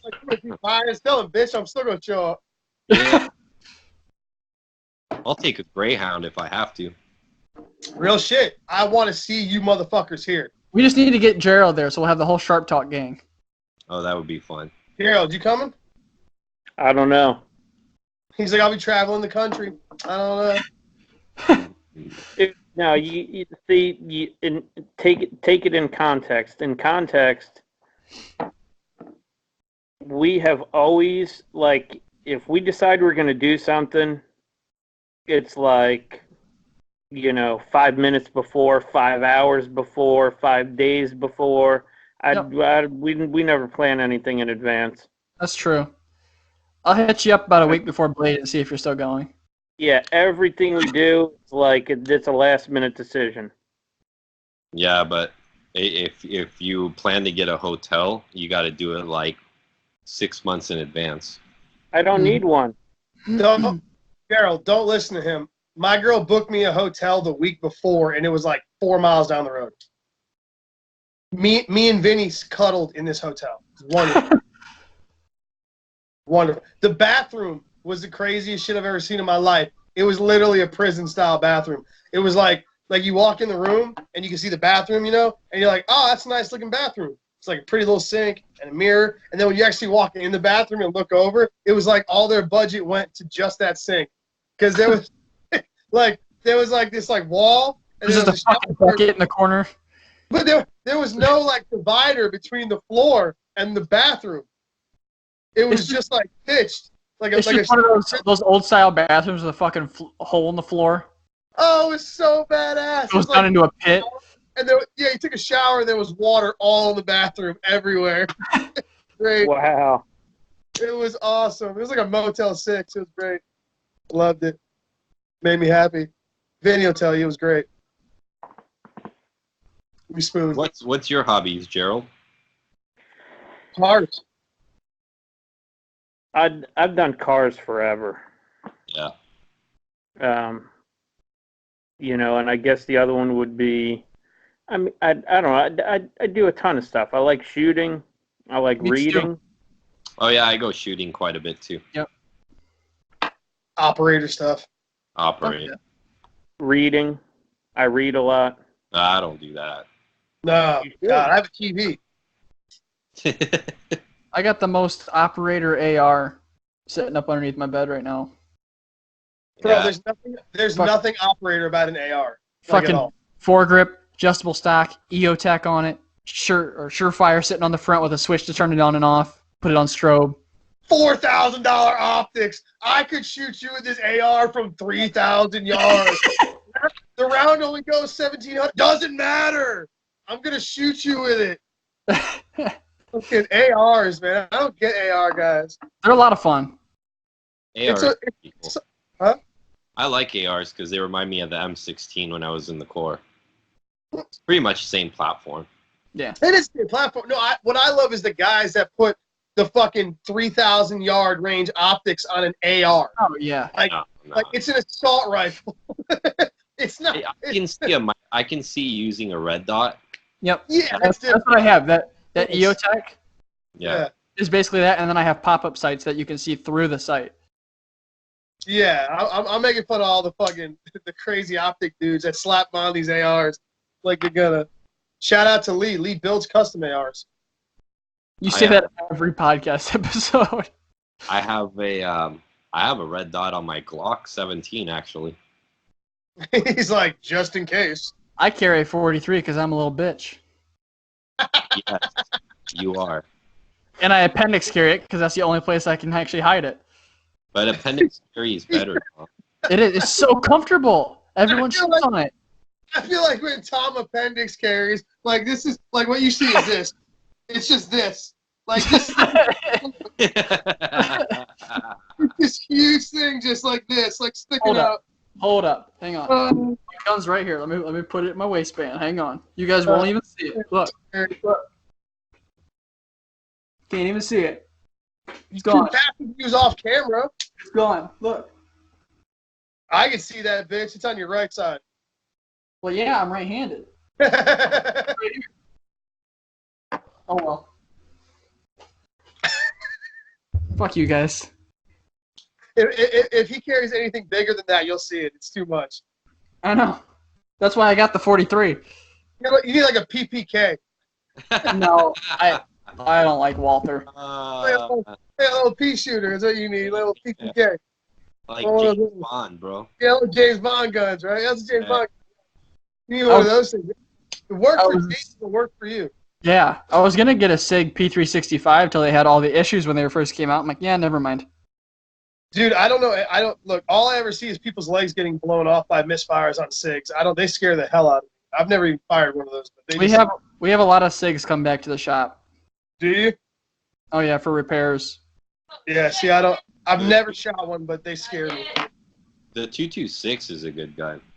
You know what really scares me, or what brand is actually surprisingly bad for coming back? Lion Steel. Kimber. Really? Oh yeah. Good. Well, the thing, I know it depends on the gun, but I've seen a couple of them where they're finicky. If you own a Kimber, you have to know guns really well. Yeah. You can't be like just a novice like gun owner and expect to enjoy a Kimber because they require a lot of maintenance. I'm assuming we're talking about 1911s, right? Yeah. Yeah. So they need the right ammo, they need the right cleaning and the right care. The tolerances are really tight on a Kimber. So if you don't clean it often like you're supposed to, it's going to be very unreliable. Yeah. I know that for a fact. So I'm assuming that all those people who are returning Kimbers are novice. See, that's why I like the Glock 43, because I can feed through it whatever the fuck I want, and it just eats it up. why everyone carries a Glock, because you pull the trigger and it fires. It's like an AK-47. It's a Glock. The trigger sucks dick, but that's beside the point. The handle's as wide as this whiskey bottle. Yep, they're comfy. Oh, yeah. That's why everyone loves a Glock, man. You get something through mud, sleet, snow, you pull the trigger on a Glock, and something's coming out of the barrel every time, no matter what. This is true. But I did put better sights on it, though. I hate the fucking sights that come on them. Tom, you should just spend like $30 or $40 and just get the Ghost trigger kit for it. See, I don't want to mess with that. I don't want to mess with the trigger. If you get a trigger bar and a spring, you're fine. Just don't mess with the firing pin. My Glock is fully built. It's got every Zev part you can think of, and except for the firing pin, I had to remove that because it was causing problems. Everything else on my Glock is modified and it's fine. But if you go with like the Ghost spring bar, the Ghost trigger bar, dude, you'll turn it into a 3-pound trigger and you'll like it a lot better. Yeah. And it's still reliable. I still shoot well with it. Well, I hope so. I shoot much better with it after I change them sights out. I have True Glow TFXs on it now, and it's awesome. Those are nice. Very nice. See, I have the RMR red dot, and then I have suppressor sights. That's cool. Also by Trigicon. Nice. Yeah, I'm a Trigicon whore. I was gonna say you're going big boy status with the Trigicons. Yeah. Look at my knives, Tom. God. Some of their scopes with the lighted reticles are just nasty. Yeah. Oh. Trigicon's good, but it's a little overpriced. Yeah. A little. A little. A little. Here's what you need, Alex. We have these loophole. Oh, those are good. No, the loophole thermals. You need to put one of those on your 17. Yeah, that's a little ridiculous. Those are cool. But you know what though? Like, it's funny because people look at my gun when I go to the range, and then they're like, because I have a stock slide with iron sights, and then I have my Zev slides got the red dot on it, so I can switch out and shoot iron sights. I could shoot red dot, but I usually pull it out with the red dot on there, and everybody's like fucking looking over like, the fuck you need that for? The big freaking metal targets all the way in the back of the hill that nobody, like, people will like throw 20 shots at it. It's about 100 like fucking feet out. Nobody can fucking shoot it, and I'm sitting there like, dink. Dink. You know, it's like, that's why I have the red dot. Get some. Go ahead. But people have this really like funny perception of red dot sights. Some people think it's a cheat because you see the dot, but if you don't present your gun with good presentation, you won't see the dot, so you can't shoot. So it's actually very much the same. The only difference is with iron sights, you know, you're focusing on the back, and then on the red dot, you focus on the front. Right. In other words, you focus on the dot versus on iron sights, you're not focusing on the post. Right. So, but yeah, they're not as easy to shoot with as people think. It's not like Call of Duty. So, speaking of which, it's not just Undetected Panda. What is it? Bad. Hold on, I think I forgot already. Bad Chick 93. What? That might be her other name. Bad Chick 93? Bad. B-A-D. Oh, Bad Chick 93. Well, at least I know the year she was born in. Shoot her in the face. Okay. Bad Chick 93. Shoot her in the face. Okay. And I don't know if it's like that other game, but if you could do a dance on her dead body, do that too. That other game? You mean Fortnite? Hey, I think that's one you can dance. Yeah, Fortnite. Yeah. Which Call of Duty is she playing? I don't know. Which one? The newest one? I'm playing the World War II. Black Ops 4, probably. Oh, I don't know. I know she hated. I heard her bitching about the World War II one. I like it. That's the one I play because I'm an operator. Because I'm an operator. All right, Just- guys. She just told me you play that version because you don't know how to play Call of Duty. Like her words. Well, So shoot her in the face. so tell her if she really wants to find out, then she's gonna have to join me on a game and let me know. Yeah, I'm just saying, babe. I'm just saying shoot her in the face and you'll prove everyone. I will. I And- can make the little character squat up and down, so I can just look like teabag. I'm dancing on top of Yeah, her body. Teabag, bro. Teabag her. Right after she's dead. Teabag. And do it over and over again. Over and over again. All right, we've had 3.5 hours. This is the longest one so far. All That right. was It is. don't lie. So at this point, I'm going to call it because it's 10 o'clock and I still need to eat before I go to bed for work tomorrow. Baby back, bitch. Yep, that's me. Squish, squish, squish, squish. Squish, squish, squish. Gerald, come on. We need all four. Three of us. Squish, squish, squish, squish, squish, squish, squish. Yeah. Yes. With that being said, Squishy the JJ. I know he's not here anymore, but thank you to Eugene Kwon for being a guest on the podcast this week and staying for the amount of time that he could. It was awesome having him. Yep. He was a great guest, and I think he talked the most out of any guest we've had. Yep. Well, banter was pretty. Yeah, good. Banner did too. Ryan was pretty good.